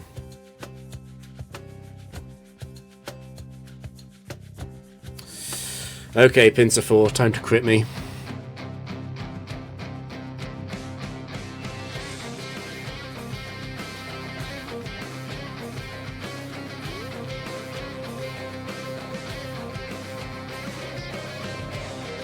Good news is that that was the last guillotine.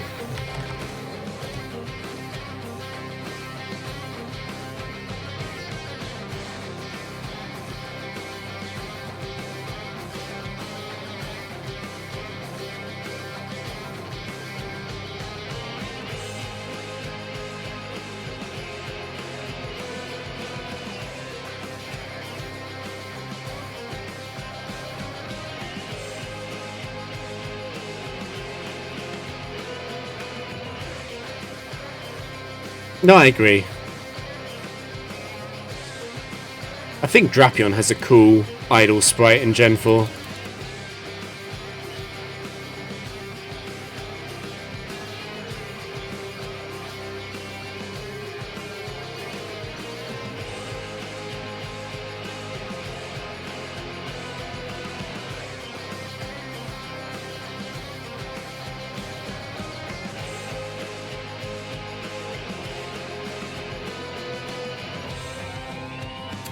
Hypno free.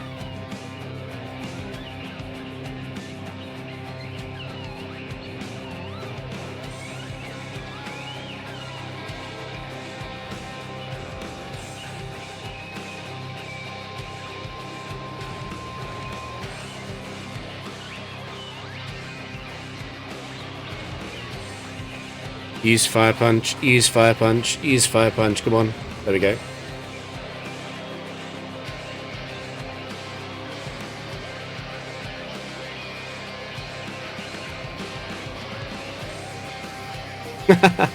Yep. Rampardos is a cool design.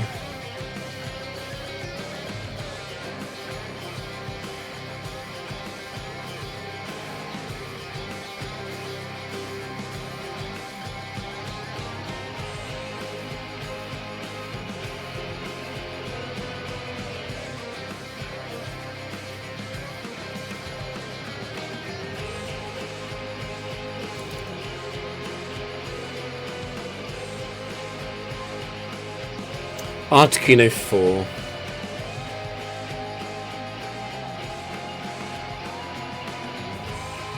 Oh yeah, he looks so stupid in that.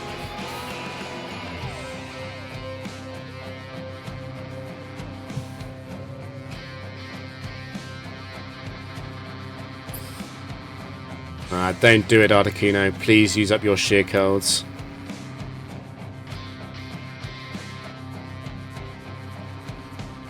Nice.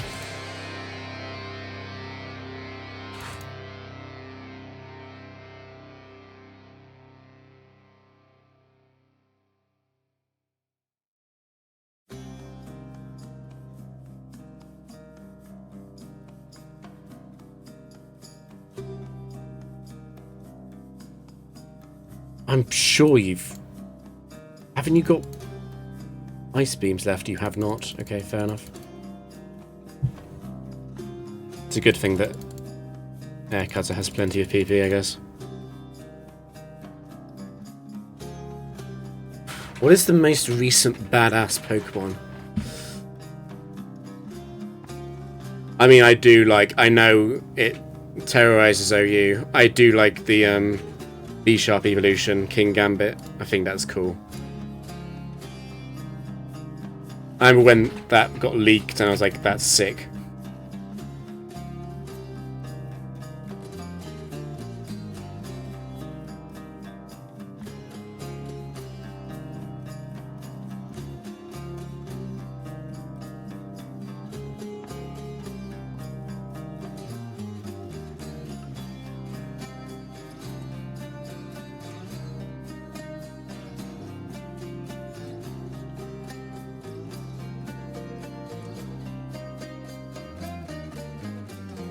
I really, and I've said before, I agree that I prefer the earlier gens, definitely.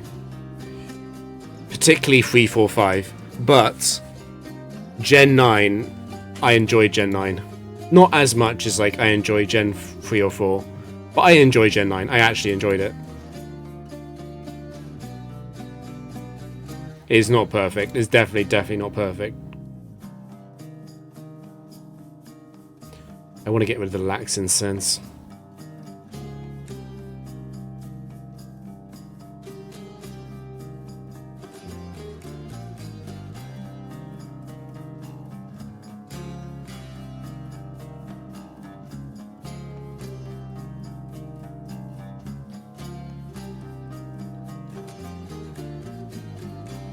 This is really bad because you've still got sheer cold left.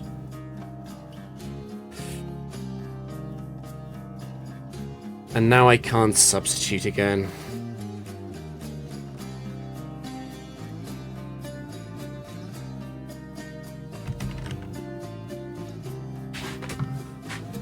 Yeah, Gen 9.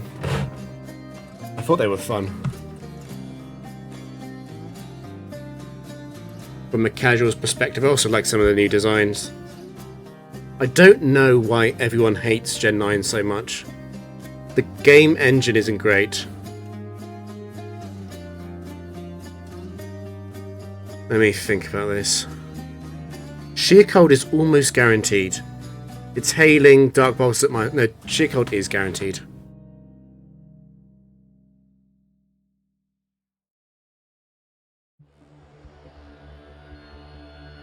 I guess I rest. And even if Sheer Cold hits this turn, I sacrifice Latias on the last one. Fuck, it's gonna happen. Yeah. You're guaranteed to hail now.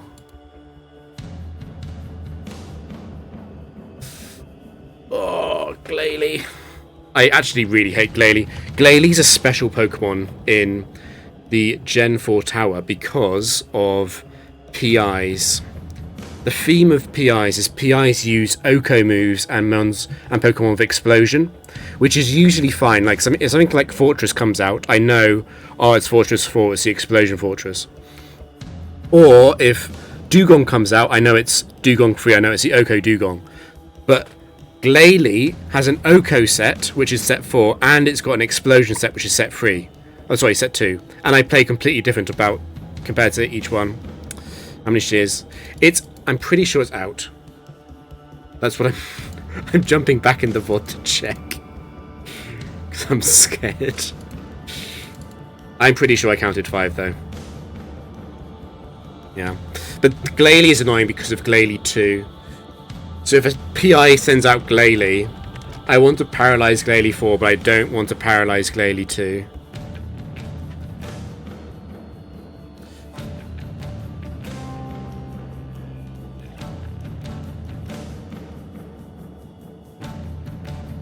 Okay, Drapion, it's time to get special attack.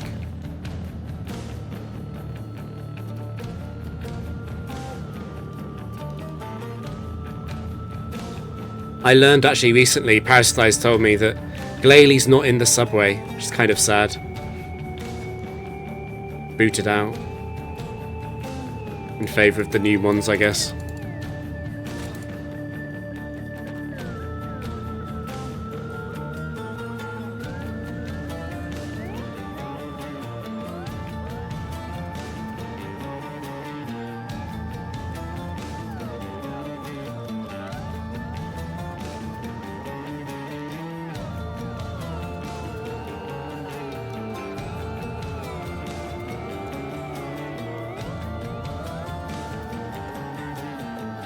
I don't want to kill you under hail.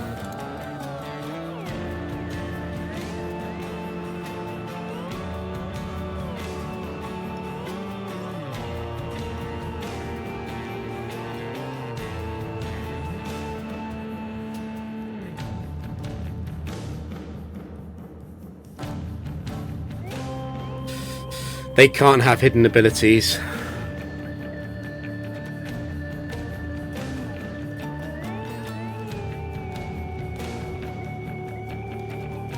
Yeah, that looks terrifying.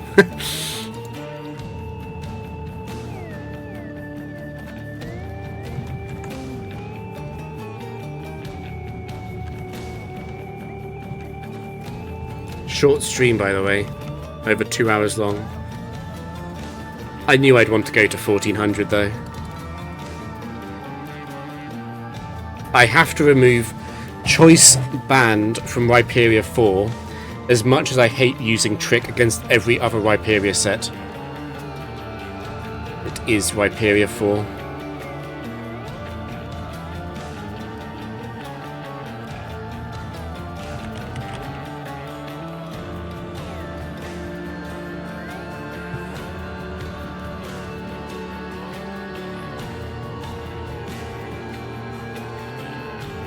Length is relative.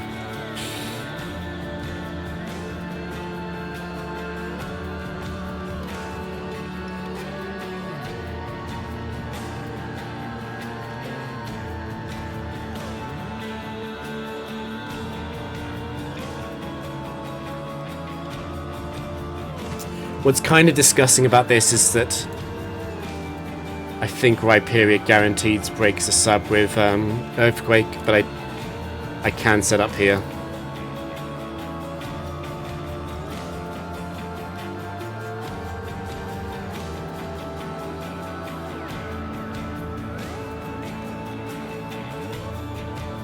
Rhyperia is cool.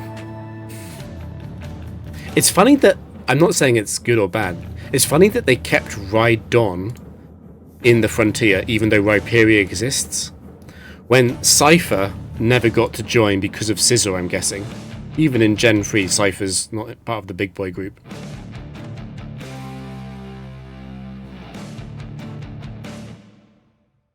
No worries. Thanks for stopping by, Alexi.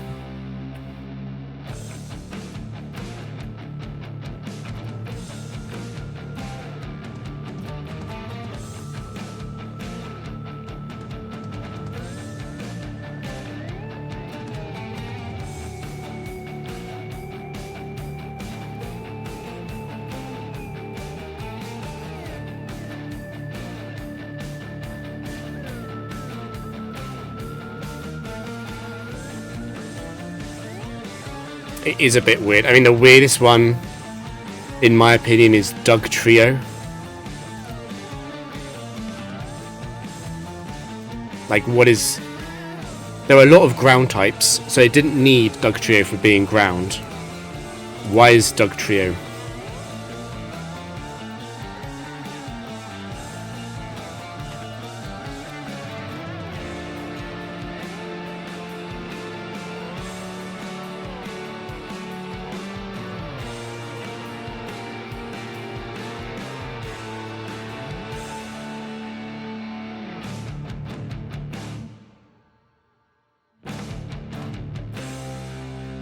Actually, you know what the funniest one is? The funniest one is Magneton not being high tier in Gen 3.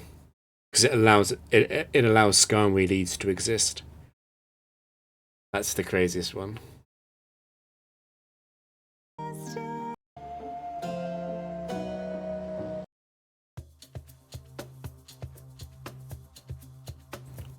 I forgot what the trainer was.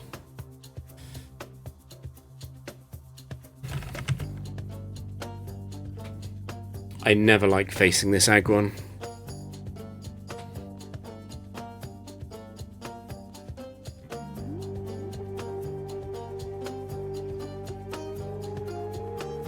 It's going to attack because it sees a kill.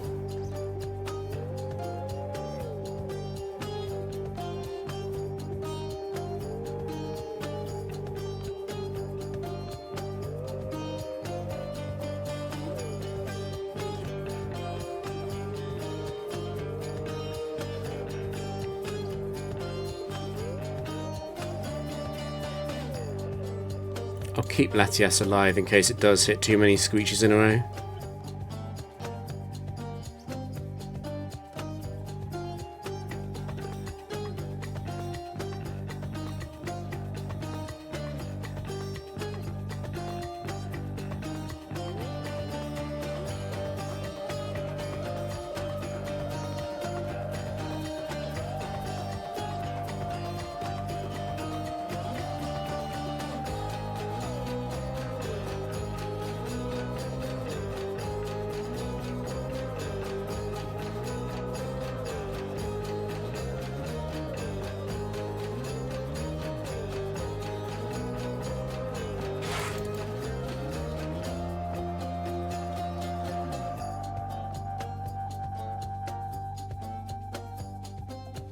I think it's a hiker, so I will wait for the sandstorm to go.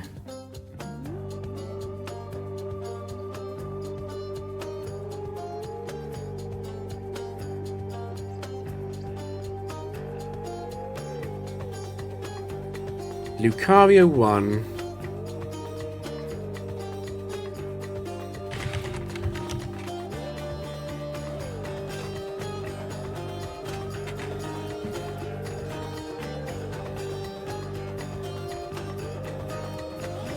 I could just Draco twice. It probably survives, but it probably doesn't survive double Draco Dark Pulse. Or I just Trick. Keep Latias alive in case special defense drops happen on Flash Cannon. To be honest, I don't love the idea of Trick though. Trick puts it as faster than Latias. And Drapion.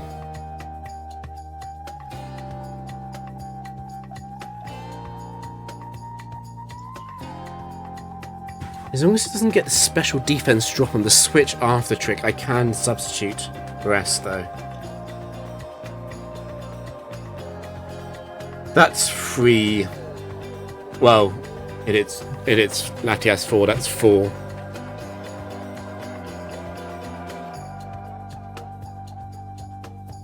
Do I even survive?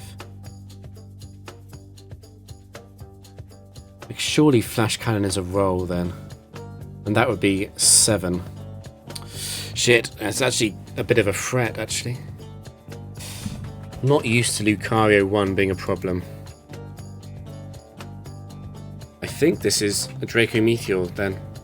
Because I can't rest loop Flash Cannon.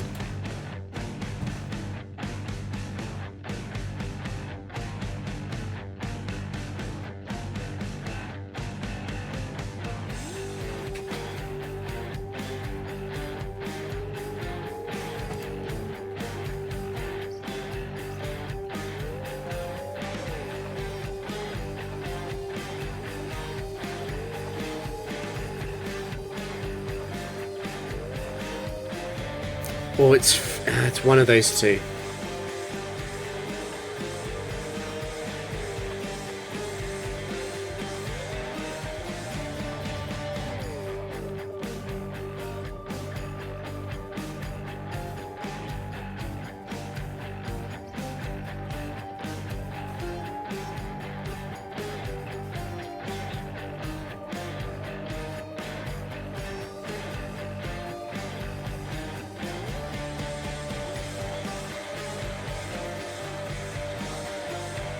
I'm actually going to switch to this. I want to know its exact HP. This is slightly scuffed.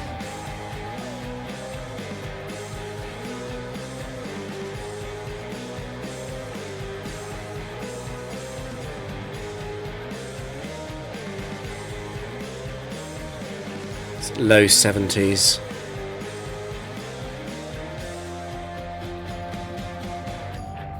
There's risk with... I'll move back here. There's risk with every single move. Wait, hold on. I don't want to lose.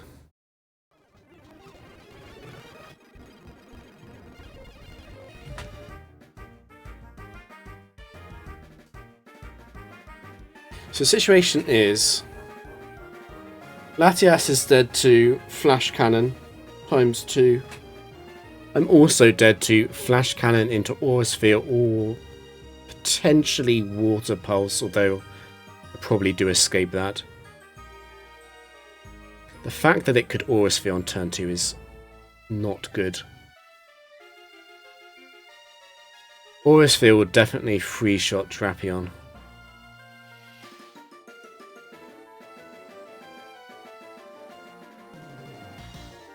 I'm glitching the footage splice run.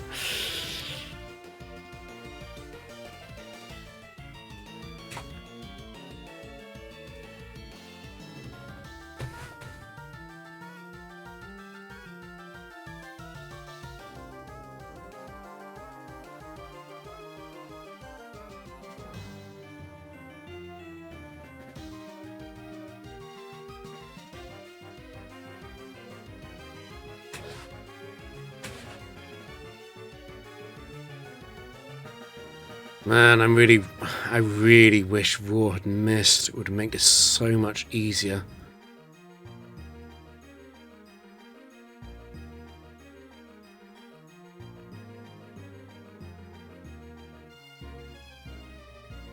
I'm definitely leaning towards Draco.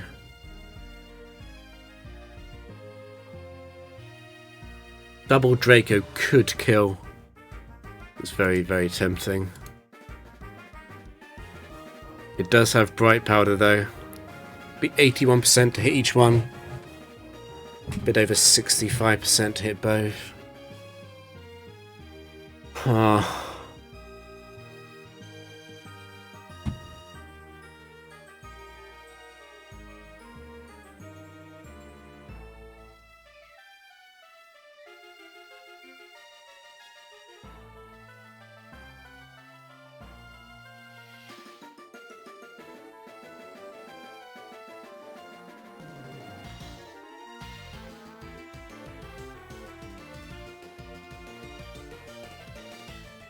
What Discord?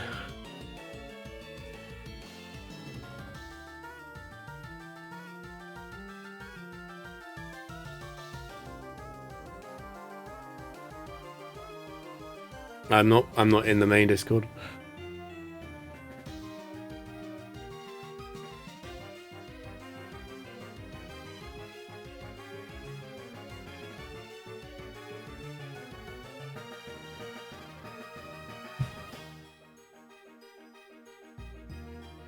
I'm really not sure what to do here.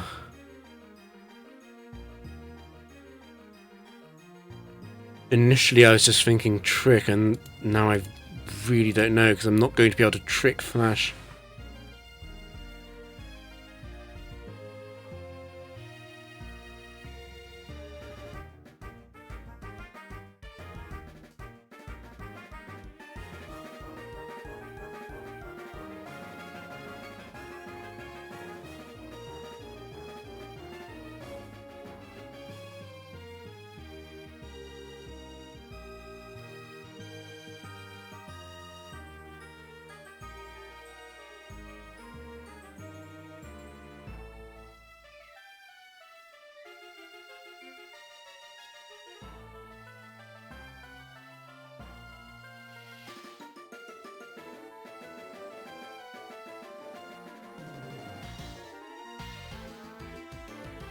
Oh yeah, Altisime told me that. Altisime told me that.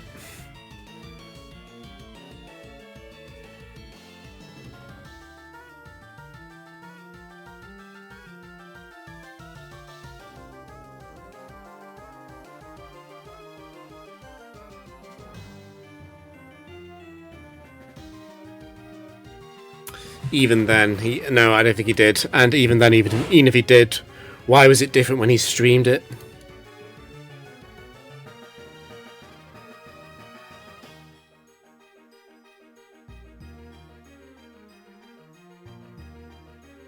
Fuck, I think I have to trick. I think I have to fucking trick. I hate this so much. This is so close.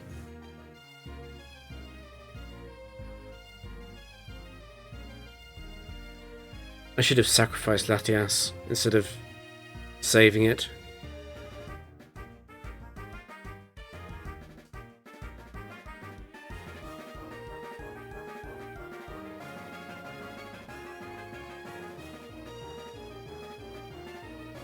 He would have said if it was different. And also, even for me playing against dumb AI, 800 is still too many wins. No, I already thought about that earlier when Altissimo messaged me. I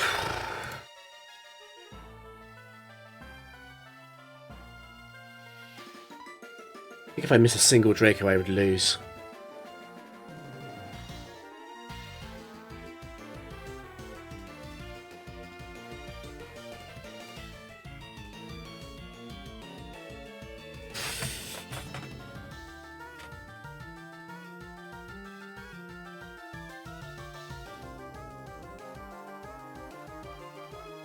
I could also lose if I missed the fucking Dark Pulse.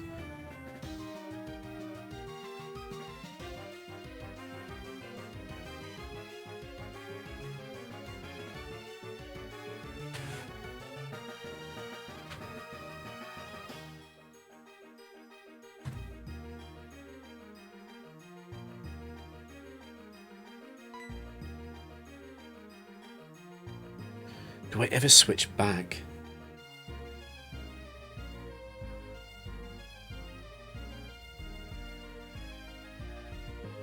No, that doesn't make any sense. Do I have to fucking trick?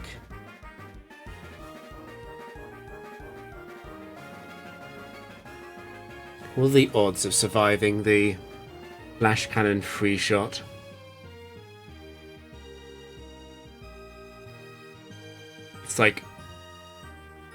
It's very close to 60-40. That's the same odds as attacking. Fuck. It's very, very, very similar odds to just attacking is to use trick.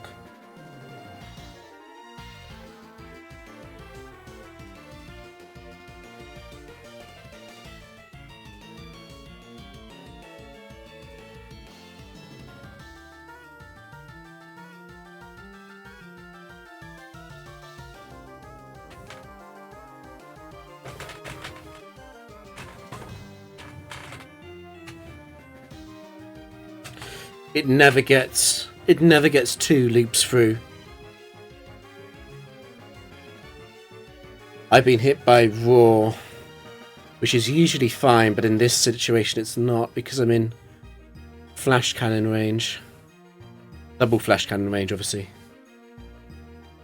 I can't trick flash. And if I go for Draco, I've got to hit both. I mean, if I go for Draco, I've definitely got to hit both. If I miss a Draco, it's over. I'm dead.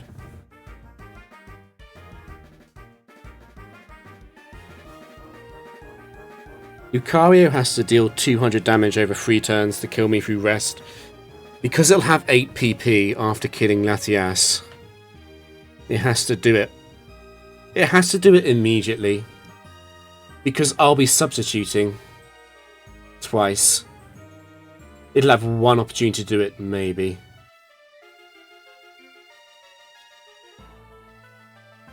That's so close.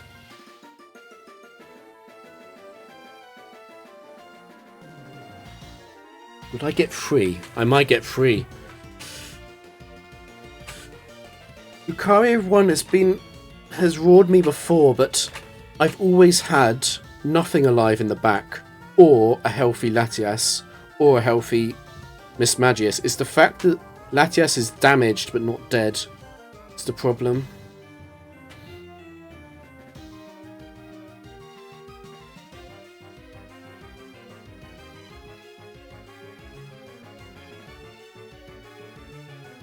God, this is so close. 61 to 73 is the flash cannon roll.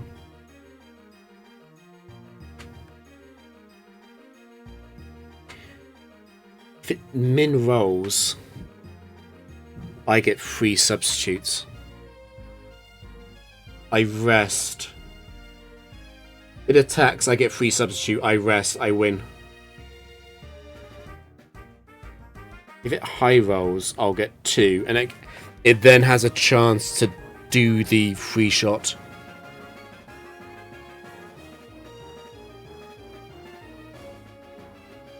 So, this is 81% to hit. I have to hit it twice. Unless I crit. This... Well, first off, I've got a small chance that Lucario misses Latias on this turn or the next turn, because I'll have Bright Powder. After that, if it low rolls, I get triple sub into rest, and I'll win. If it gets a better roll, I'll have double sub into rest, and then I lose about 50% of the time. It's about 50-50 for it to get the free hit KO roll through Black Sludge healing on Drapion. Otherwise I win. Drapion's at full health.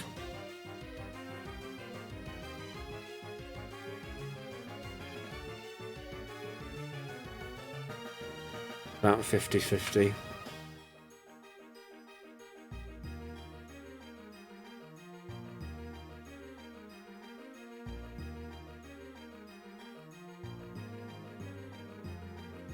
Spadef drop on the first turn against Drapion would be bad.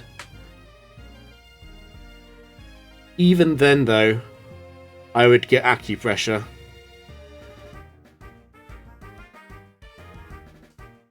Yeah, even then I would respond with Acupressure. So that's not a loss, it's just a terrible situation.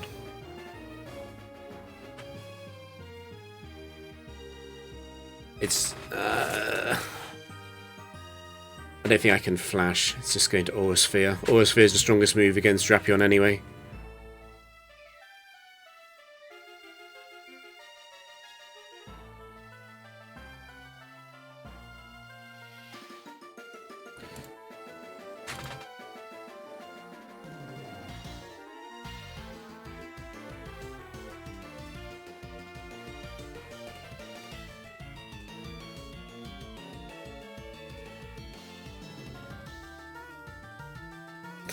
No, because I won't be in Water Pulse range.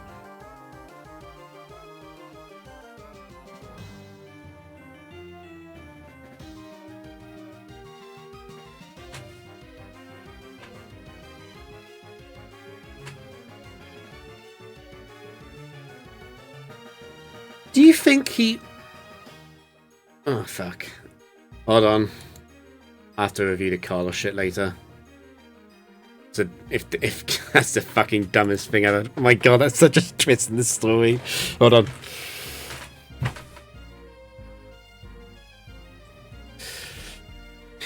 Pretty much. I can't flash. Aura Sphere has 20 PP and it will just kill Drapion. I would... The only reason to flash is because I believe in Acupressure.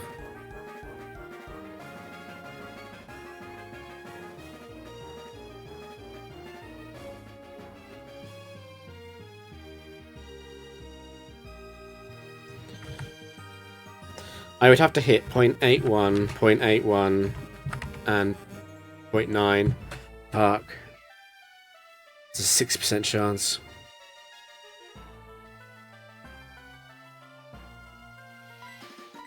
This is a situation.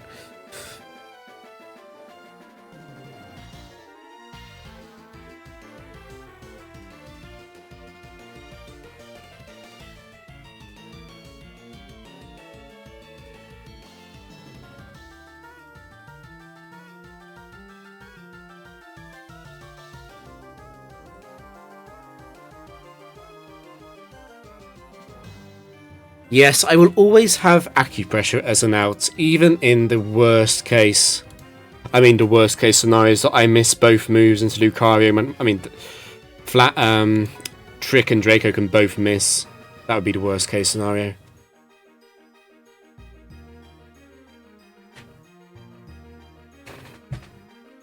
Yeah, Dark Pulse.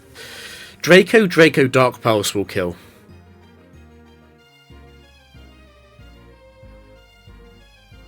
Draco Meteor into Dark Pulse that won't do much. Draco does about 40 to 47, and Dark Pulse will do about 7. I'm at 0. I'm at +0.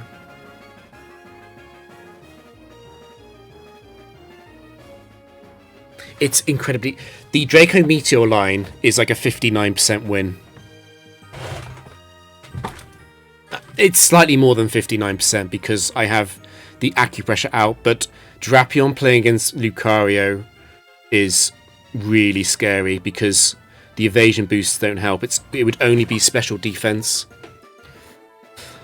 The trick line is complicated because Lucario can miss Latias after trick because Lucario's got a bright powder. So I've got something. It's not a 19% chance that it misses though, because I can miss trick too. If Lucario misses Latias, that would probably be GG in my favour. Otherwise, I'm looking at Lucario Drapion 1v1s when it's locked into Flash Cannon.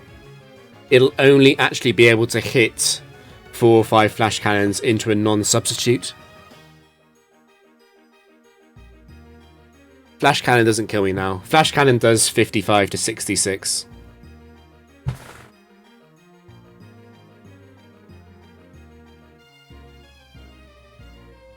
I did consider earlier switching to Drapion, switching back and then using Trick. The problem is I'm just giving it a free KO on Latias. I don't shift the odds on what I'd trick it into. Trick locks it into Flash Cannon. Flash Cannon is much... No. Lucario is going to spam... Lucario is going to spam Aura Sphere into Drapion. If I trick it into Flash Cannon, I'm doing a few things. First off, I'm giving it like 8 turns to win, or it's going to die to struggle. But second off, I also give myself acupressure outs if it's stuck on Flash Cannon, because acupressure evasion actually works then. It's... the trick line is a lot more complicated. But I feel like the trick line is at least 50%. It's probably more like 70%. That would be my guess.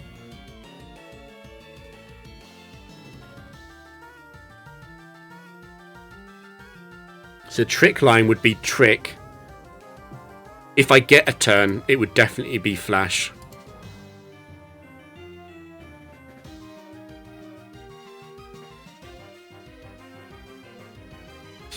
No, it doesn't. I've got a chance of living 3 Flash Cannons. It's about 50-50.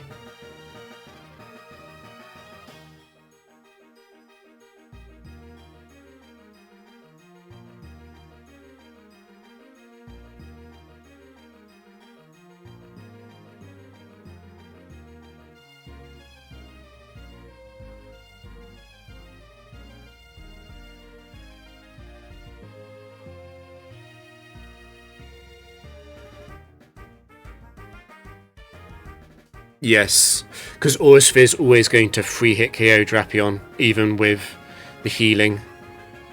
If it's locked in Aura Sphere, I just lose unless I get special defense. Aura Sphere is stronger, yeah.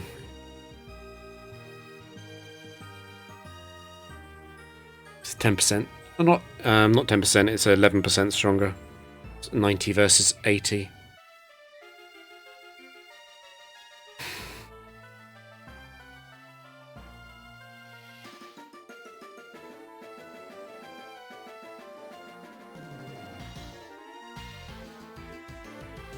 I'm leaning towards trick. Because Spadef evasion alone is like 28% to get on acupressure, and that's in the worst case scenario.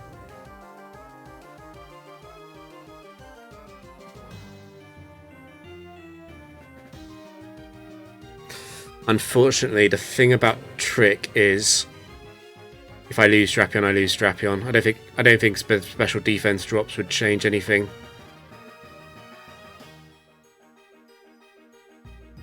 Because 10 PP is slightly too much. If it was 5 PP, I could do that, but not with 10. Special defense is 10% to drop. If I trick, die, substitute, and before substitute happens, he gets a special defense drop, I will have to acupressure. And special defense will win. So I guess that's like a 14% comeback chance. Fuck.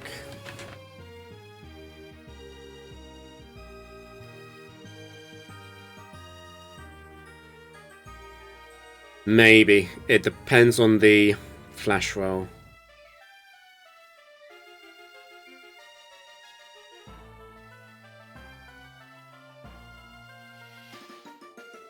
Perhaps instead of that, it's actually sub... No. Perhaps it's acupressure. Perhaps it's acupressure rest. And I risk the special defense drop in favour of a game-winning special defense boost or evasion. And then I just go into rest anyway. And speed is neutral. If I get speed, it's a bit like skipping the turn. Double speed is useless, but the single speed boost is worth something.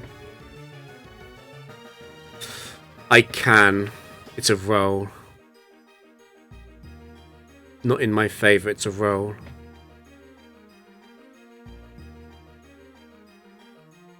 The average roll is I do 66% and it's got 72% HP.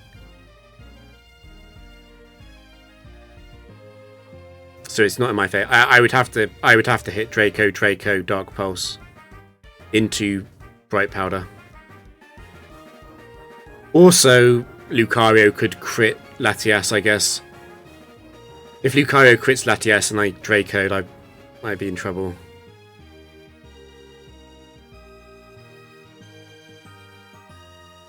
I would be so safe. I would be so safe if Latias was slightly healthier, or if Latias was dead.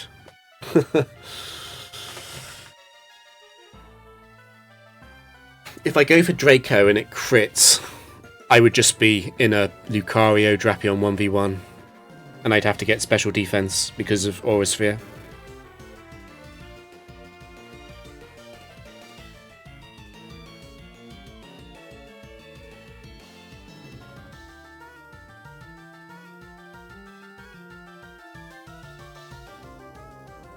This is such a mess.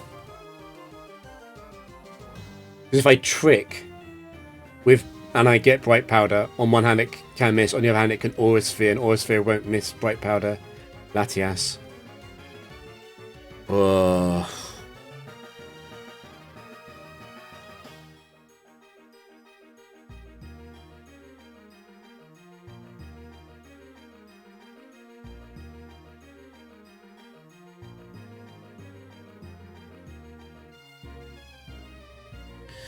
Also, what's kind of cursed... What's kind of scary is that even if acupressure goes my way a little bit, if Drapion starts to run into wards pulses and I get a bad string of attack raises before the defense, I can be dead anyway. It can just kill me. Aura Sphere is 20 PP.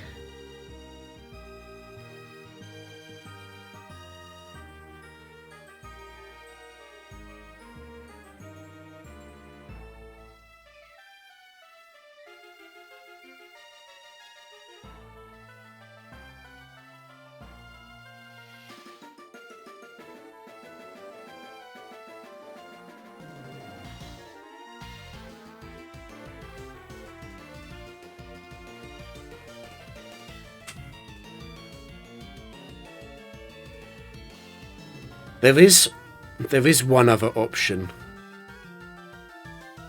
Yeah, that's what I was going to say. There is one other option, which is that I swap Latias into 2 Aura Spheres and maybe come into Water Pulse range. But that's like a 1 in 3 win, right? Assuming that Aura Sphere even guarantees that. I think that's like a 1 in 3 when it has to lock onto Water Pulse.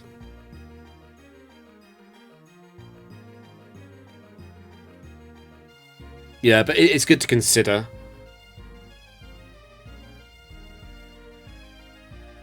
I kind of hate keeping Latias alive anyway because I don't want to be roared again.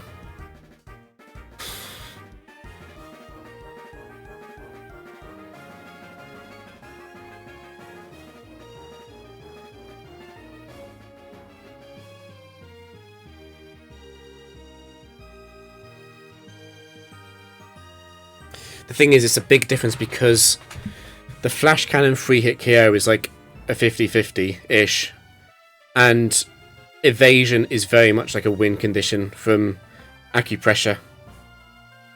And I'd probably get 2 acupressures anyway.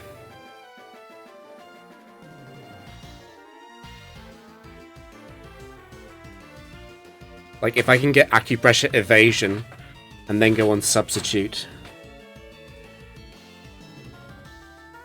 I don't know.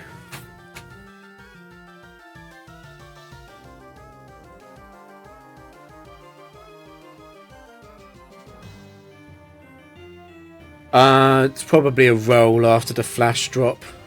Probably a roll in Lucario's favour.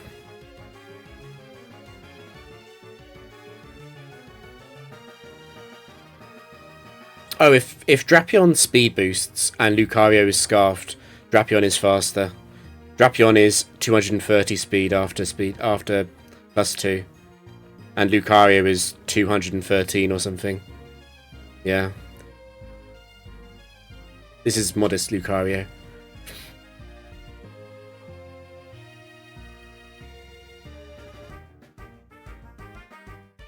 You're right though, I mean it would definitely matter.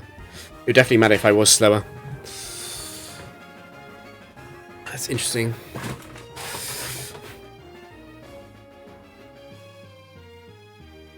Yes, you're not right. You're not wrong. You're not wrong. Particularly if I hit the first trick. If I hit the first trick attempt and I get Bright Powder, it's another 19%-ish. If I can trick Flash, that would be huge. Like, absolutely huge. It's not that likely.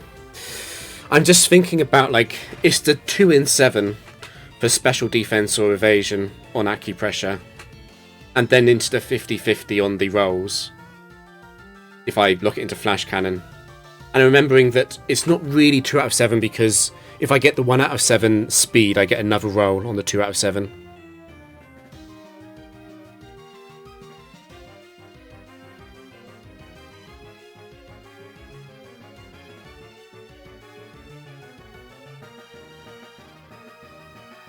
And I probably get 2 stabs at that.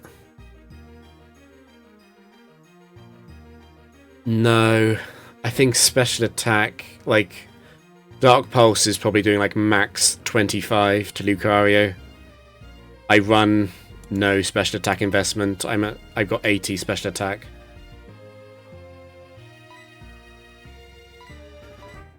Yeah.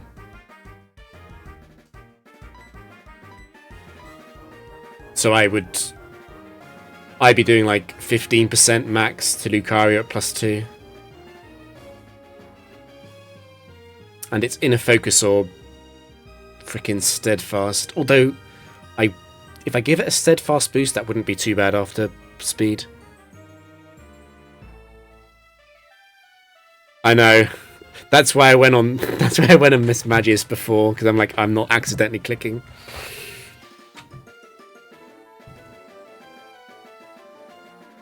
Actually, let me look that up. I'm pretty sure I know the AI for Raw, but let me just double check. Does Raw have AI? Surely it does. Or Switch.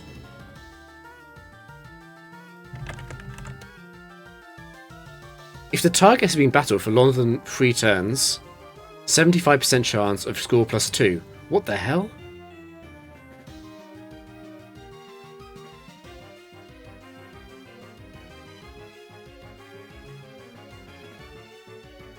Wait, does that mean I should switch? No, because Raw isn't good. No, Raw isn't good for me.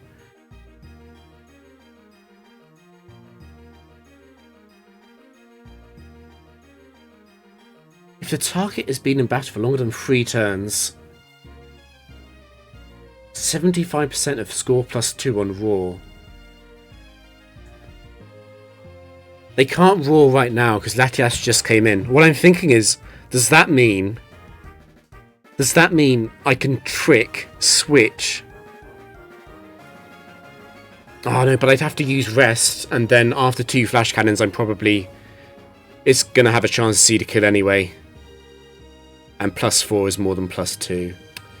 And even if Lucario did use Roar, what am I achieving? Like, I can't do that. Wait. Listen to me. I'm insane. This it can't use Roar after Trick anyway. Yeah.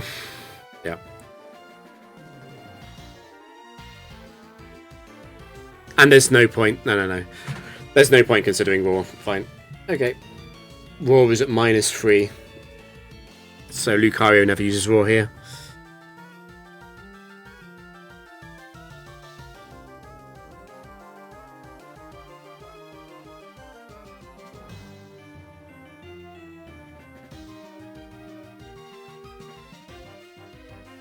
So let's think about Trick. If there's a chance that I miss both tricks, which is like a 1%. Let's forget about that. If Lucario misses Latias, that would be huge. Huge for me. I'd be able to flash. Let's assume that doesn't happen. Would I be acupressuring or subbing? I think the last discussion has turned me to the idea of acupressure. Probably 2 acupressure rest. It's got a chance to kill on both.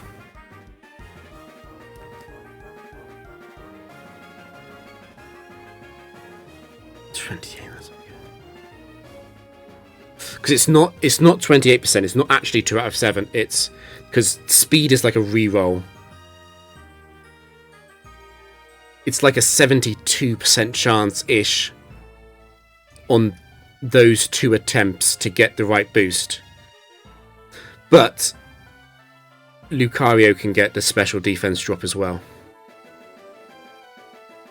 If Lucario gets a special defense drop and I don't get a boost on special defense or evasion, I'm just dead.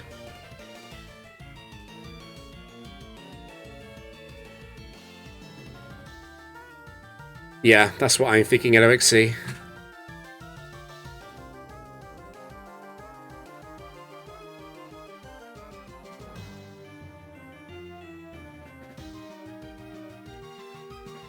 Let me think, hold on.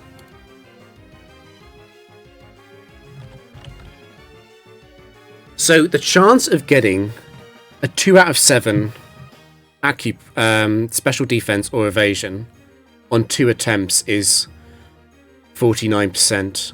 But then there's also the chance of getting a 1 out of 7 speed on either of those attempts, and then I get to re-roll.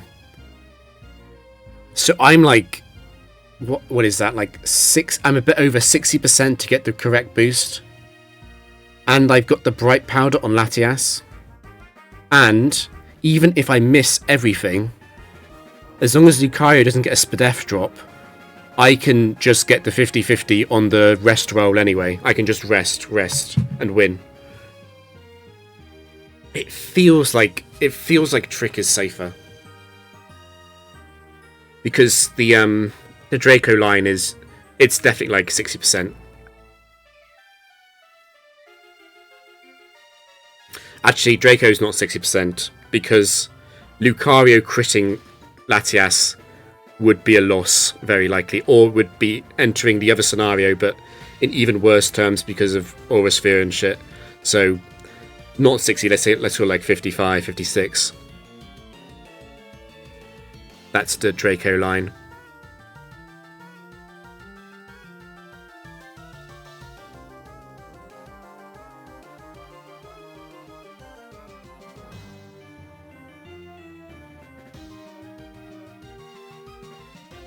I don't think anyone in chat is for Draco. Not that it should matter too much what people want.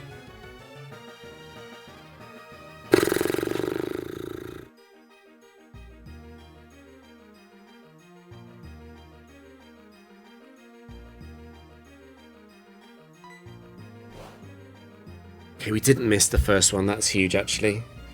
If Lucario could miss, that'd be amazing.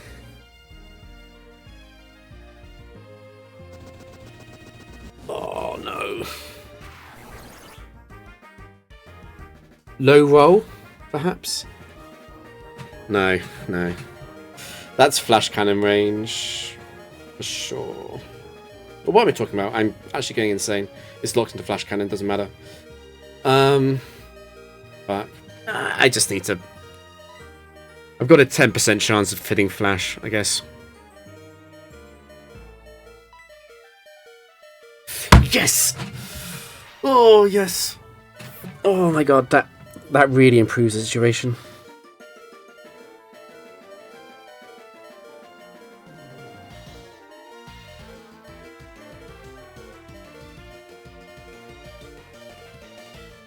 I think we go flash again.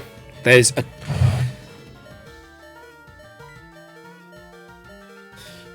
I think it's flash again. I don't think it makes... I don't think going for the Draco plan... Particularly when the first few flashes do so much more than later ones.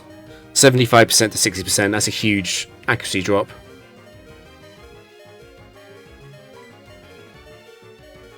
Oh my god, Latias. Oh my god, Latias. Oh. It's I've always... Oh my god.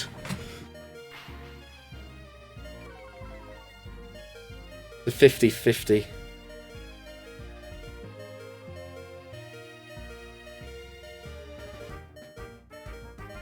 There is an argument for Draco. It's not just the idea of killing it, it's also the idea of putting it so it dies to the first struggle and not the second one.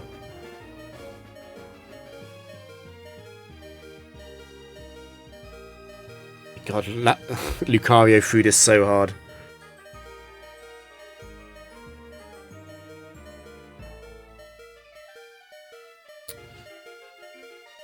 So the next one brings it to 43% accuracy, obviously. Also, Lucario has wasted 4 flash cannons. It's only got, even if it kills this turn, it's only got 5 left. I think we're going for the struggle route, right?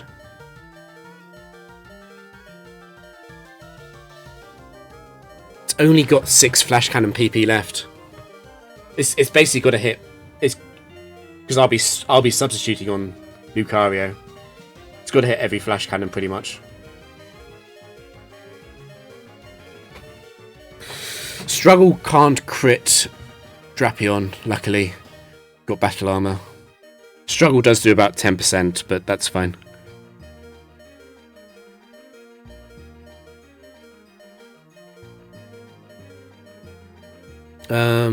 I think we just flash. Particularly the 7% accuracy drop. I mean, if Lucario misses a single flash against Drapion, I will win. That's the situation we're in now.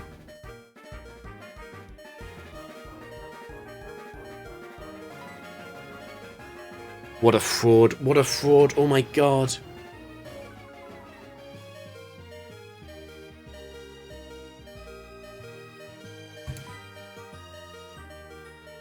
It's only got 5 left. It's only got 4 to use on Drapion. I've actually won. I've actually won, haven't I? It's over.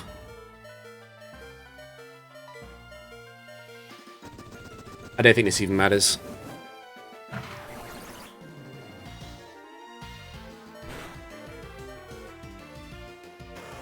Oh, crit, okay, yeah.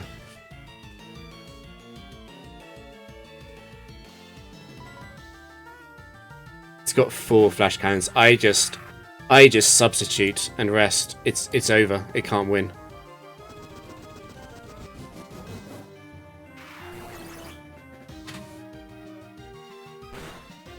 Special defense drop for the funny. 66. That's like the exact average roll. Oh, it's perfect. 78. I get another sub in. Even if it hits. Even if it hits, I get another sub in. Oh, Lucario's not going to beat these allegations. This was a massive choke from the AI. It's going to be a 1 HP. It's going to be a 1 HP situation. This is so funny. If it hits here, I go down to 1.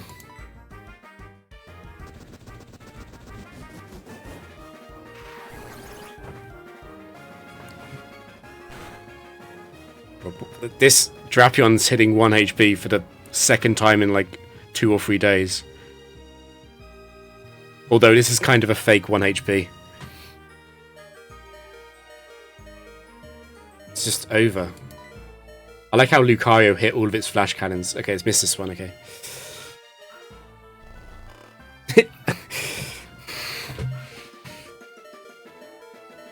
That's unbelievable.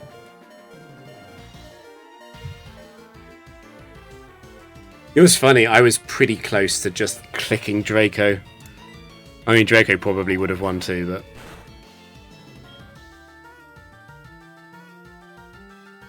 No, I agree. That was...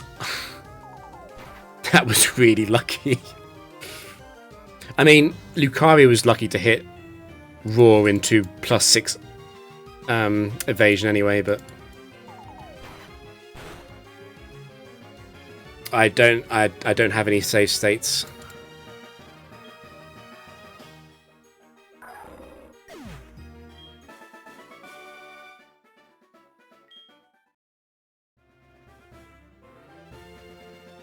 What I could do is... No, it's not the same, is it? I was just thinking what I could do is, if I clone the save and move a day back, change the lottery RNG thing, and enter at a different point after PK hexing, I could face the same trainer again, but it's not the same.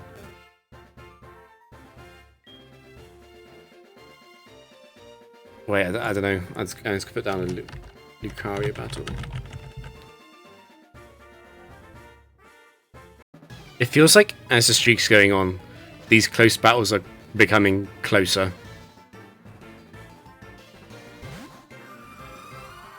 It's Frost S2.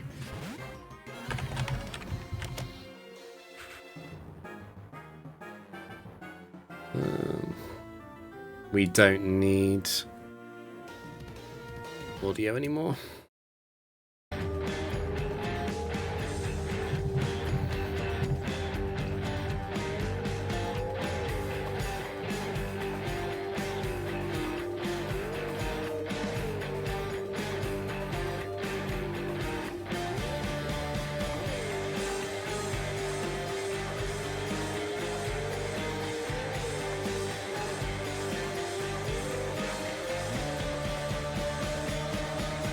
It's alright. Swagger Psych Up is broken in Gen 4.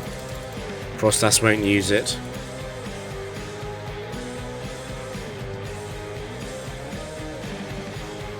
What we can do here is lock it into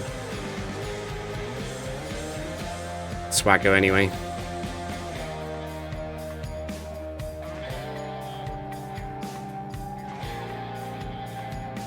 It's going to sit on Psych Up.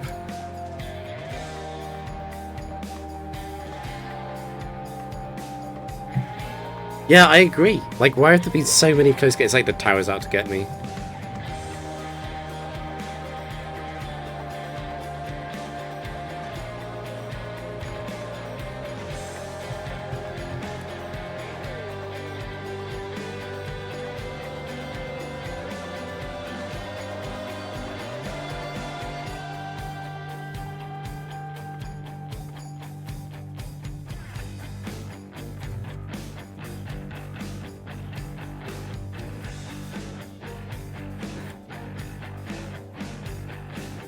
It was funny about that.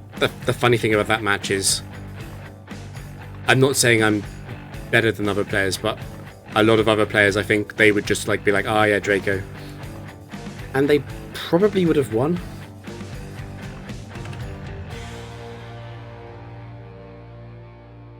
They probably would have won with Draco. I think if Lucario hadn't been bright powered, I definitely would have gone for the Draco line though.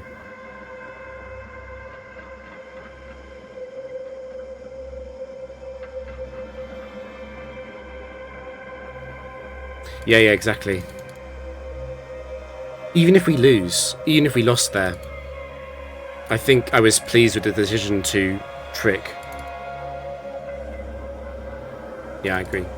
It's about playing well, it's not about winning really.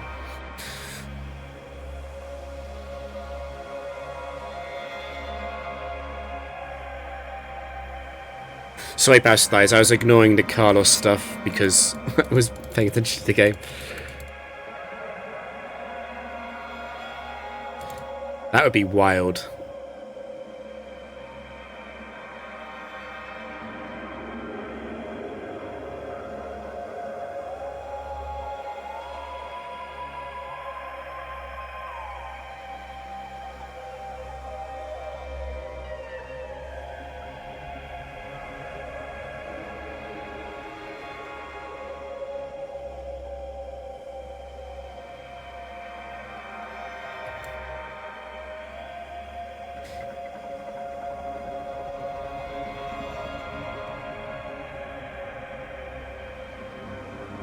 I don't have to do it into Steelix 4.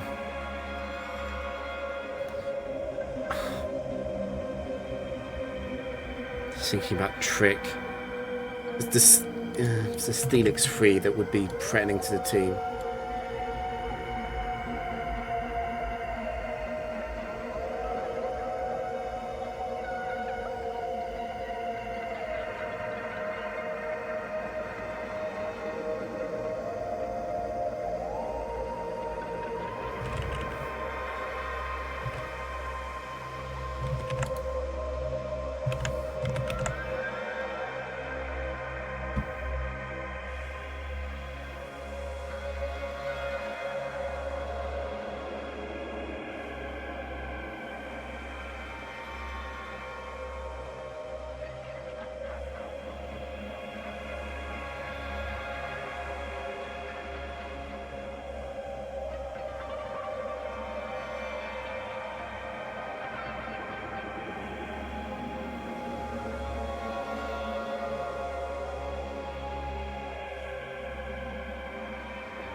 I agree though, Celie, like, what was scaring me about that situation was it was so easy to see how Draco could lose.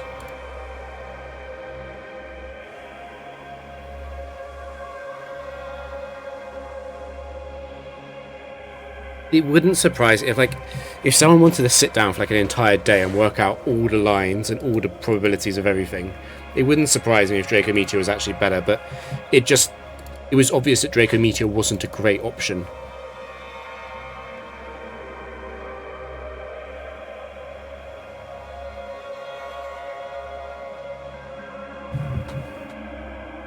Yeah, this is an unbelievable plot twist.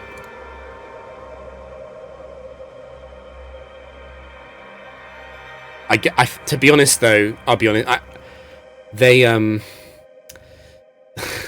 I don't know what they should do. Is they should definitely say that it's not allowed to mix exactly with DP and Platinum. I think multis, you have to be playing the same game and mixing.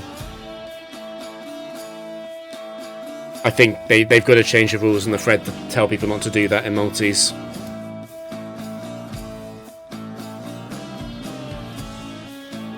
Oh my god, you know I was... No, it doesn't apply. I still think Carlos cheated the castle for what it's worth.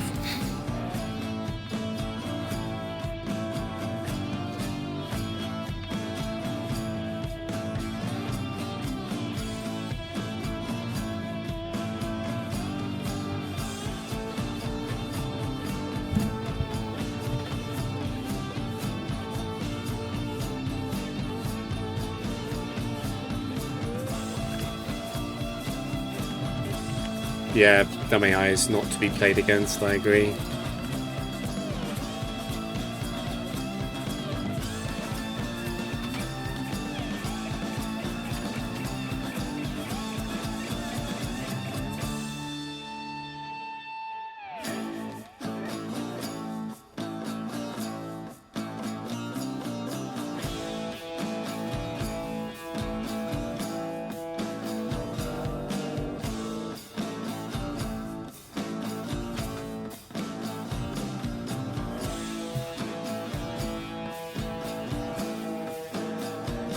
I can't believe today. Today's been insane.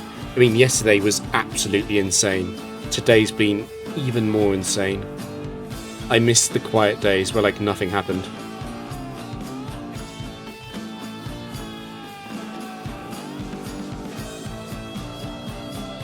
Also, I don't know if anyone saw the fucking... I messed up.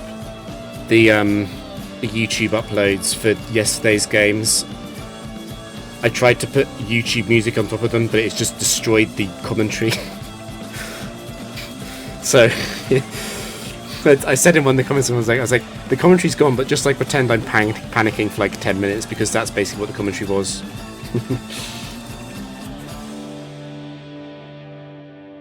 Also, the whole VOD still has commentary. It's just that there's no music. Yeah, for whatever reason, in the last 200 games, there have been like 5 games that have been close, and not just like a little bit close, like really, really close.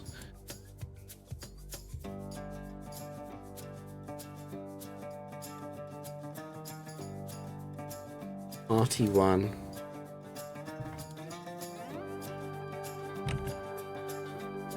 Oh yeah, the freaking Yan Mega.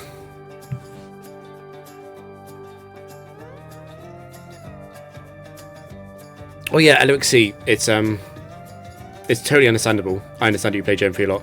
I was a bit confused what you're talking about with the Yan Mega game where you kept saying the switch out, but I realised what it was later. It's because in Gen 3, after you switch in a Pokemon, it gets leftovers healing.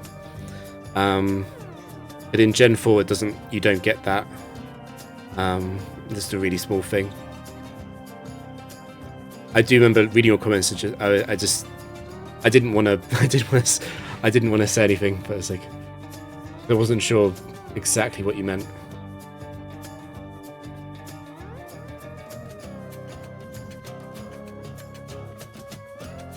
It would have been worthwhile to do it, though. I agree. In Gen 3, the Gen 3 equivalent.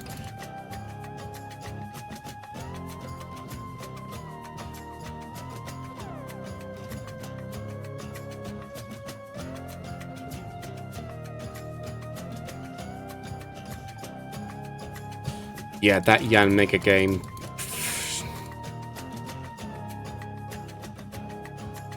How have there been so many epic games? I mean, it is partly how the team is designed. Like, this is what happens when 10 out of 12 moves don't do damage.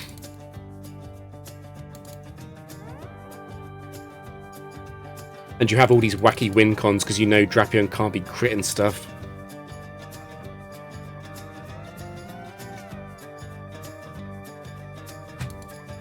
I cannot describe. I don't know if you know LOXC, but there's drama. There's been drama for a while in Gen 4 about a certain user who everyone thinks is cheating. And it turns out it might just be a massive, really, really strange bug. And they might not have actually been cheating. It's a bug that no one knew about for like literally 20 years. The bug with this way that games connect when you play on multis, when you play with another player in real life. It's not... yeah, it's random AI. Yeah, that's it. It's not confirmed, though. I'm still suspicious of this player for other reasons, but it explains why he was so confident in defending himself, even though it was ridiculous.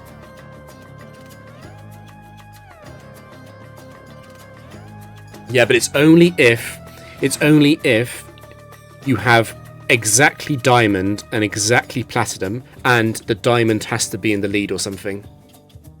It's not just any. It's like really specific, and I think it's also only tower. Well, yeah, of course it's only tower because diamond doesn't have other facilities. It's so weird.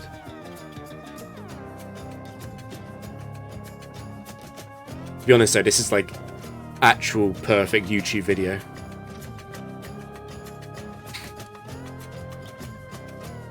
The cheater who wasn't a cheater.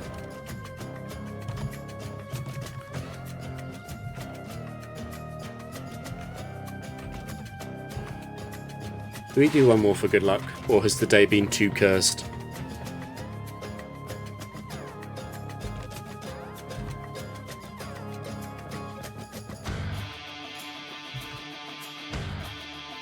Yeah, that's what I said, DP leader.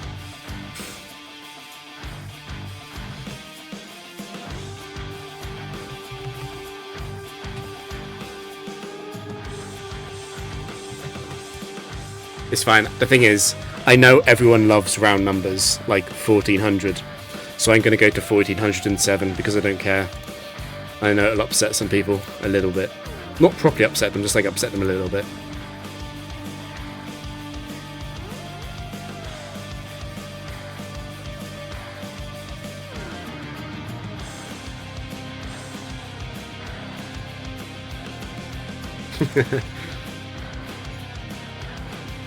Yeah, there is a... I mentioned it to Altissimo. There is a goal I'm going after, which isn't Jumpman's record, which is 1,785. That's when the tower resets and baby Pokemon start appearing again, and you face Palmer because the tower overflows. It's 255 times 7. I would like to reach that point because that feels like you've beaten the tower, because the tower has reset in a way that the developers didn't intend. So it's like the developers never thought anyone would get past this point. That's basically what it is. So I'd like to get that far.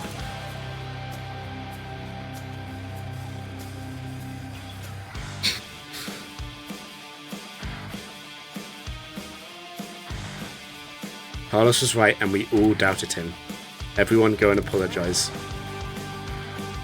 Except he probably did still cheat one or two of those records.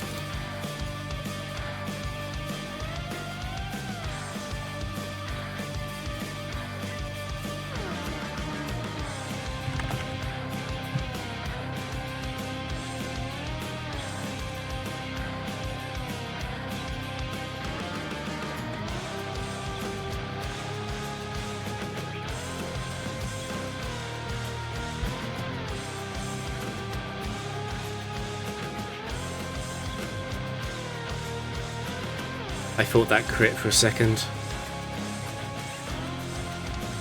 Now see, this is weird. Do I let Latias faint here? Because Lucario can be in the back. Lucario 1. I think I let Latias faint, right? It's safer.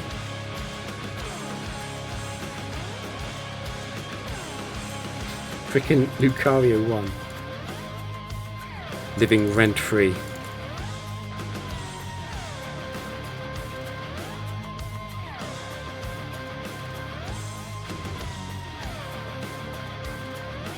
Yes, that's what I said. That's what I kept saying to everyone in private and on the server. I was like, the one thing that doesn't make sense about this, there's only one thing that didn't make sense, which was how confident he was. Even if he was a bad player, he was just like, yeah, I'll stream. I was like, really? Really? You're going to stream? And everyone knew how badly it would end.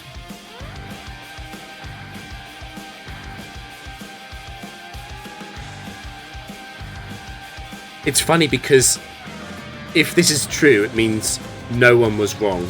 It was the game's fault.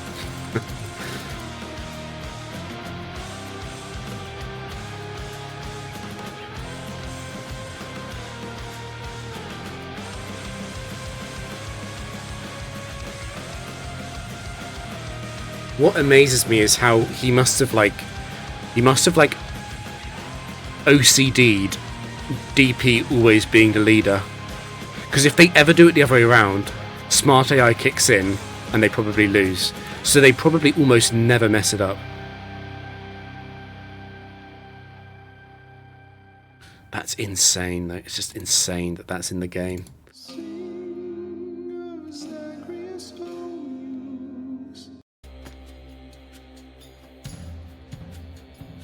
Ah yes, Victory Bell 4, the GOAT.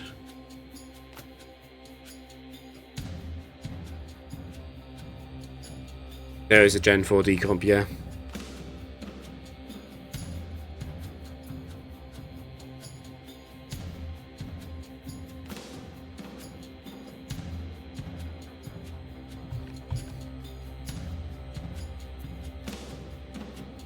You know what's amazing? It's such a weird glitch to run into. I'm amazed that Mo accidentally ran into it. Like, he had to be playing on cart, and he had to do that setup, and he had to choose Diamond as the leader. Otherwise, it never gets discovered. Gen 4 player, basically.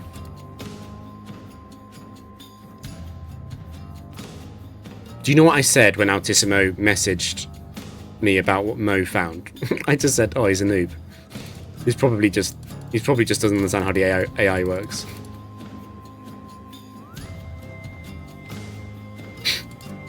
But no, it was actually a bug.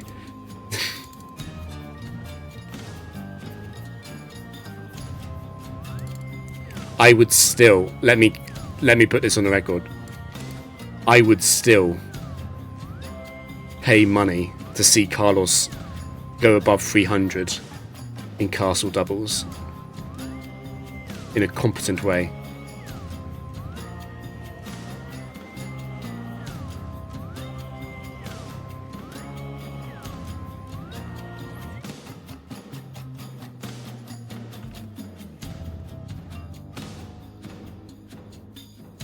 It's not I don't know if it's confirmed. There's definitely something weird.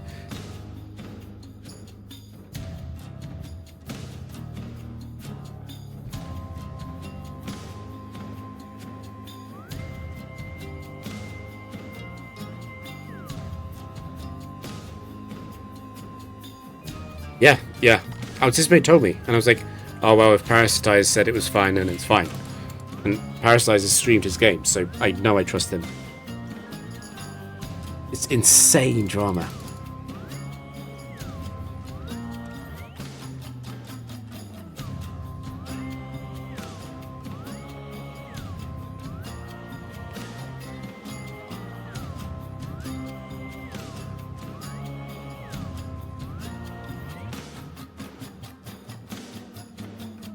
But the video actually writes itself. It's actual free content.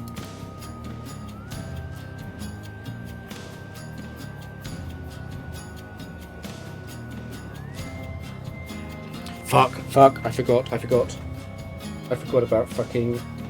about Mold Breaker.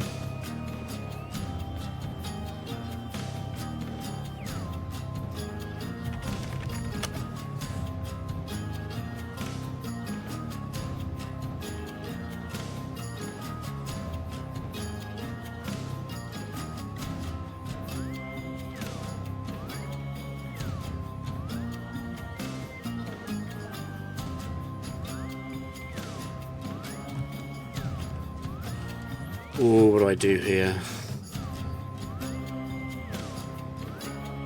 I needed to skill swap trick.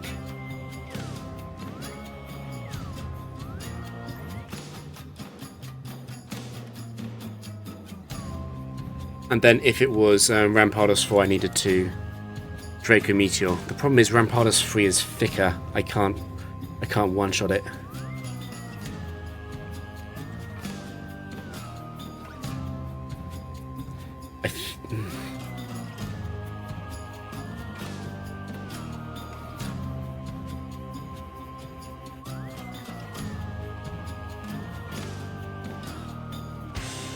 Yeah, I think I have to Lati. I agree.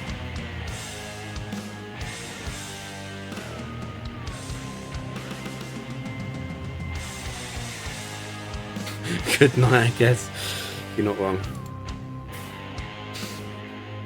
I don't know, Des. Head smash KO. No. There's a few lines of...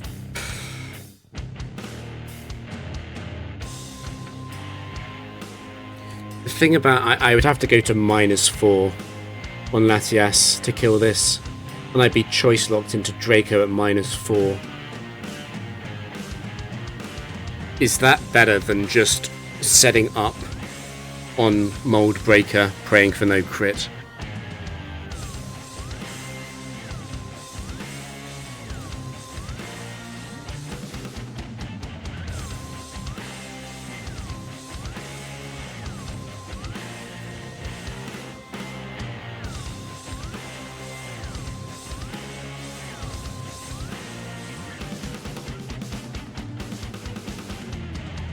Problem is there's a it's a dragon tamer, right? Let me hold on. Let me double check the trainer. There's a lot of scary shit in the back of Dragon Tamer rosters. Dragon Tamers are pretty much every scary thing you can think of.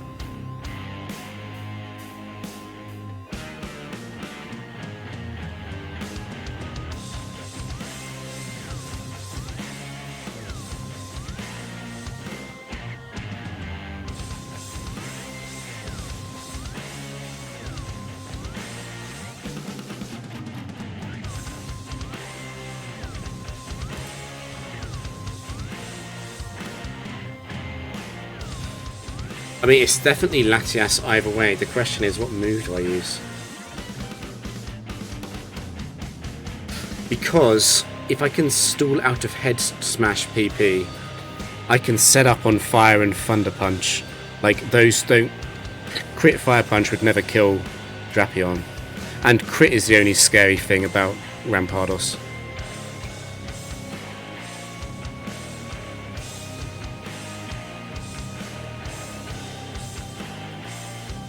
I can't trick it into head smash.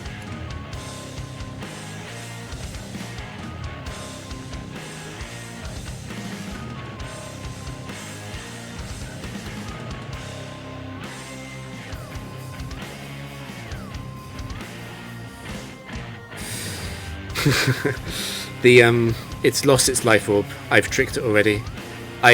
What I've done is T-wave trick so far.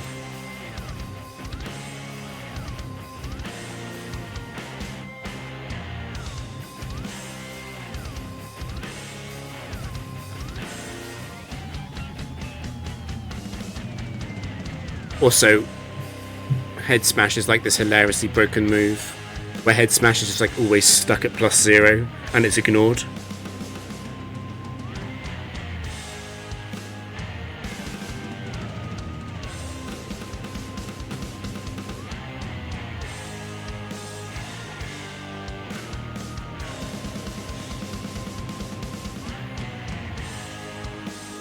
Like, honestly, I think we just set up. Yeah, it ties with Zen. I mean, it doesn't even have to Zen. Fire and Thunder Punch can do more than Zen Headbutt sometimes. It's a little bit random which one it chooses. It's a bit more likely to Zen, but it's a 50-50 as far as I'm aware.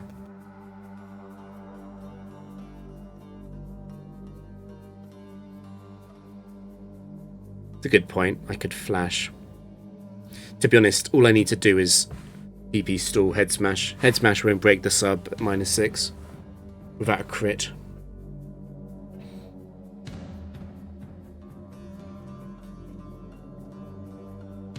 Like, I think I'd rather set up on Mold Breaker Rampardos, as long as I can manage the head smash situation. Charm into crit on Lati. Honestly, not bad. I can still PP stall head smash out of PP. And then once head smash is gone, I can just set up on Rampardos. It's the head smash situation which is important to manage.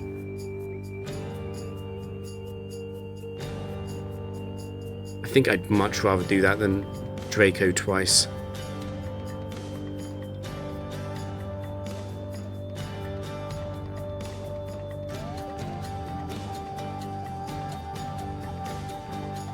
There is a line, there is some logic to going for trick though. Because after trick I'm still faster than Rampardos 3. And if I trick it into something that isn't head smash, to be honest, I'd probably just take that immediately. If I trick it into head smash, I would probably just charm. And I would know that head smash would be breaking the sub. The problem with that is that head smash does too much recoil damage. Yeah, the problem is the recoil damage. This is always a problem with Rampardos. It's not how much damage it does to me, it's how much damage it does to itself. I think I have to charm then. And I probably, given it's a Dragon Tamer, keeping Latias alive is actually like really important. Yes, I agree. The best way The best way to stop Rampardos killing itself, though, is to substitute, because substitute caps the max amount of damage that Head Smash can do to it.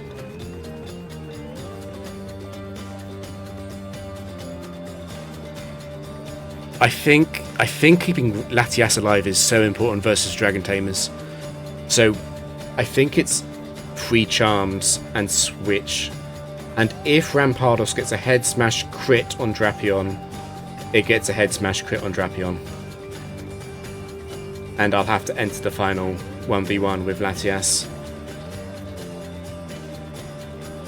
I mean, to be honest, I would probably trick first still.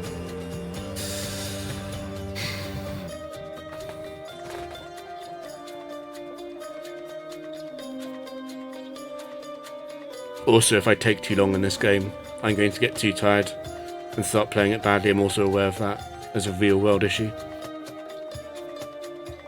I think tricking it into Head Smash is potential game losing. Even then, it's a very short setup, and I don't want to lose Latias. I think it's charm.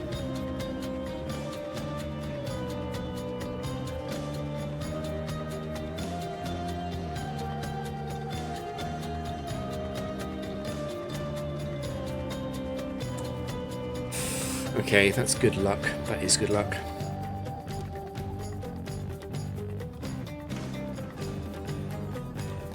I have to risk this, I think.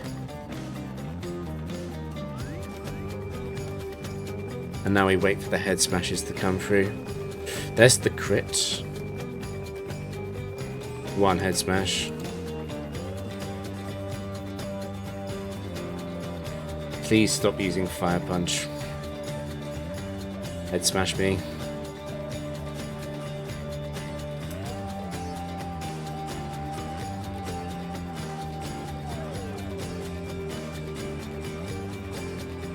It's 2. 3.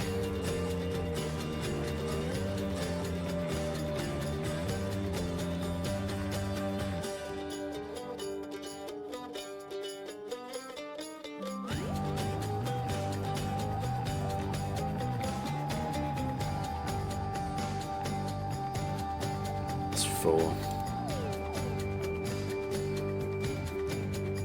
Rampardos didn't use Head Smash against Miss Magis, did it? No, because it didn't take any recall. No, it didn't. It didn't. That's fine. It's got one more Head Smash.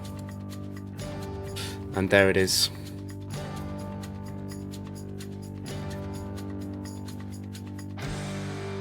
I could switch back and flash as slight extra insurance against double crit from one of the Fire Punch or Thunder Punches. But evasion does the same thing as flash, because evasion and flash get capped at a +6 difference.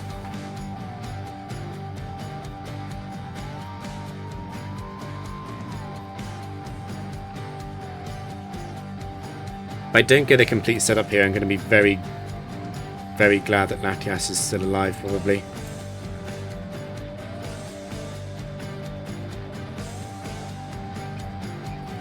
Holy shit, that does a lot.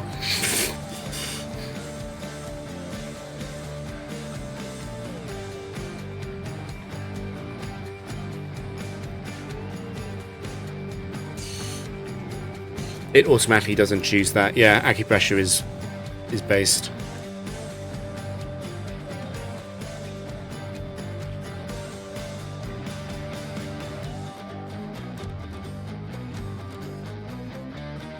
If I could get an...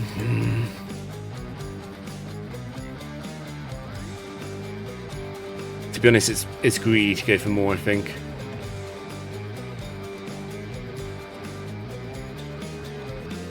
With that much defense boost, I can just sweep, I think. I would only be scared of something like Rhyperior 3, Rhydon 4. But I have Latias alive. I think I've got to go.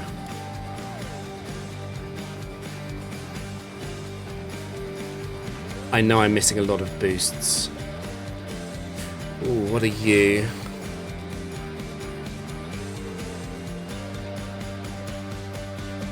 Garchomp 1 or 4.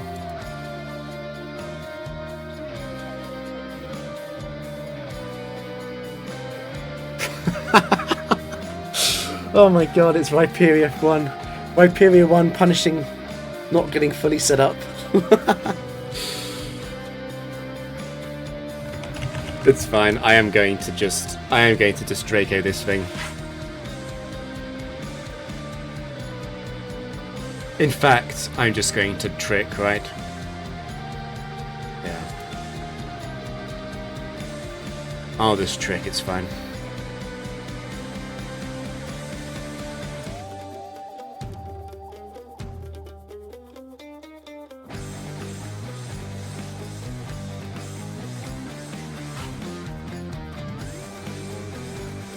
Just tricking to make sure that if I miss Draco and crunch crits or something, that I still win.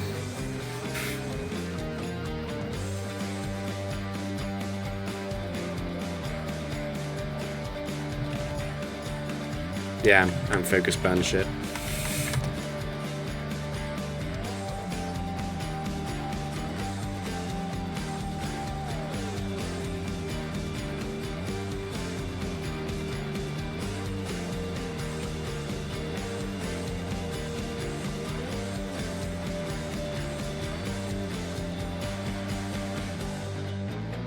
Let's go, Plimprop. I'm cheering for Plimprop here, to be clear.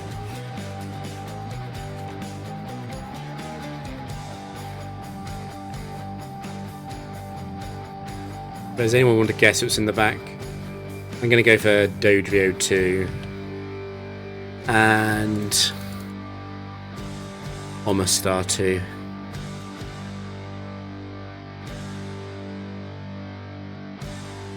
Ah, close to 2. Well, I'll take anything as long as it's not live on 2.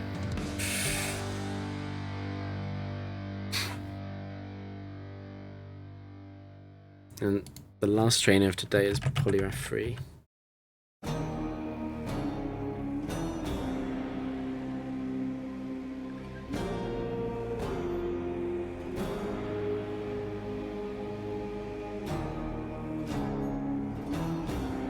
I guess I don't want you to waste Hydros, actually.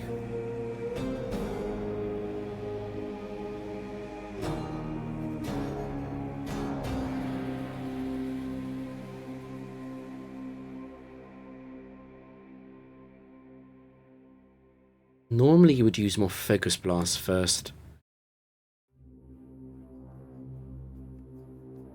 It is weird that you have not.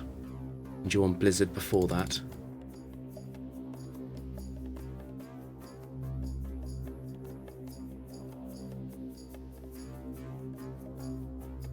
I love how rarely I don't fully greed the setup and then Rhyperior 1 shows up. Rhyperior 1 is one of the reasons why Drapion is special and not physical. It's up there with Rhydon 4.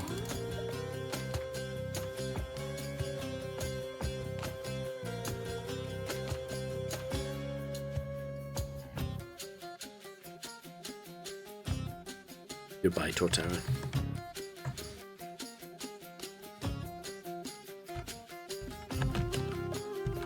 What an insane stream that was. Going to bed. Oh my god.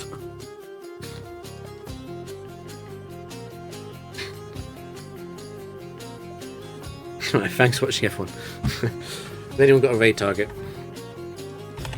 Anyone playing speedruns or Frontier?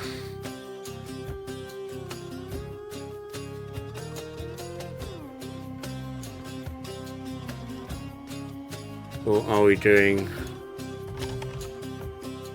I mean, we're in trouble because Fufu isn't live, so...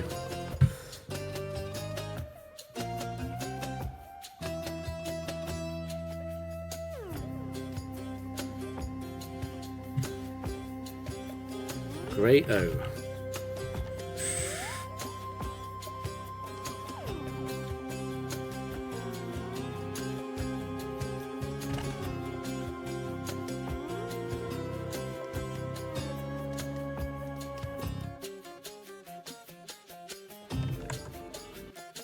Good enough for me. Thanks for that, actually.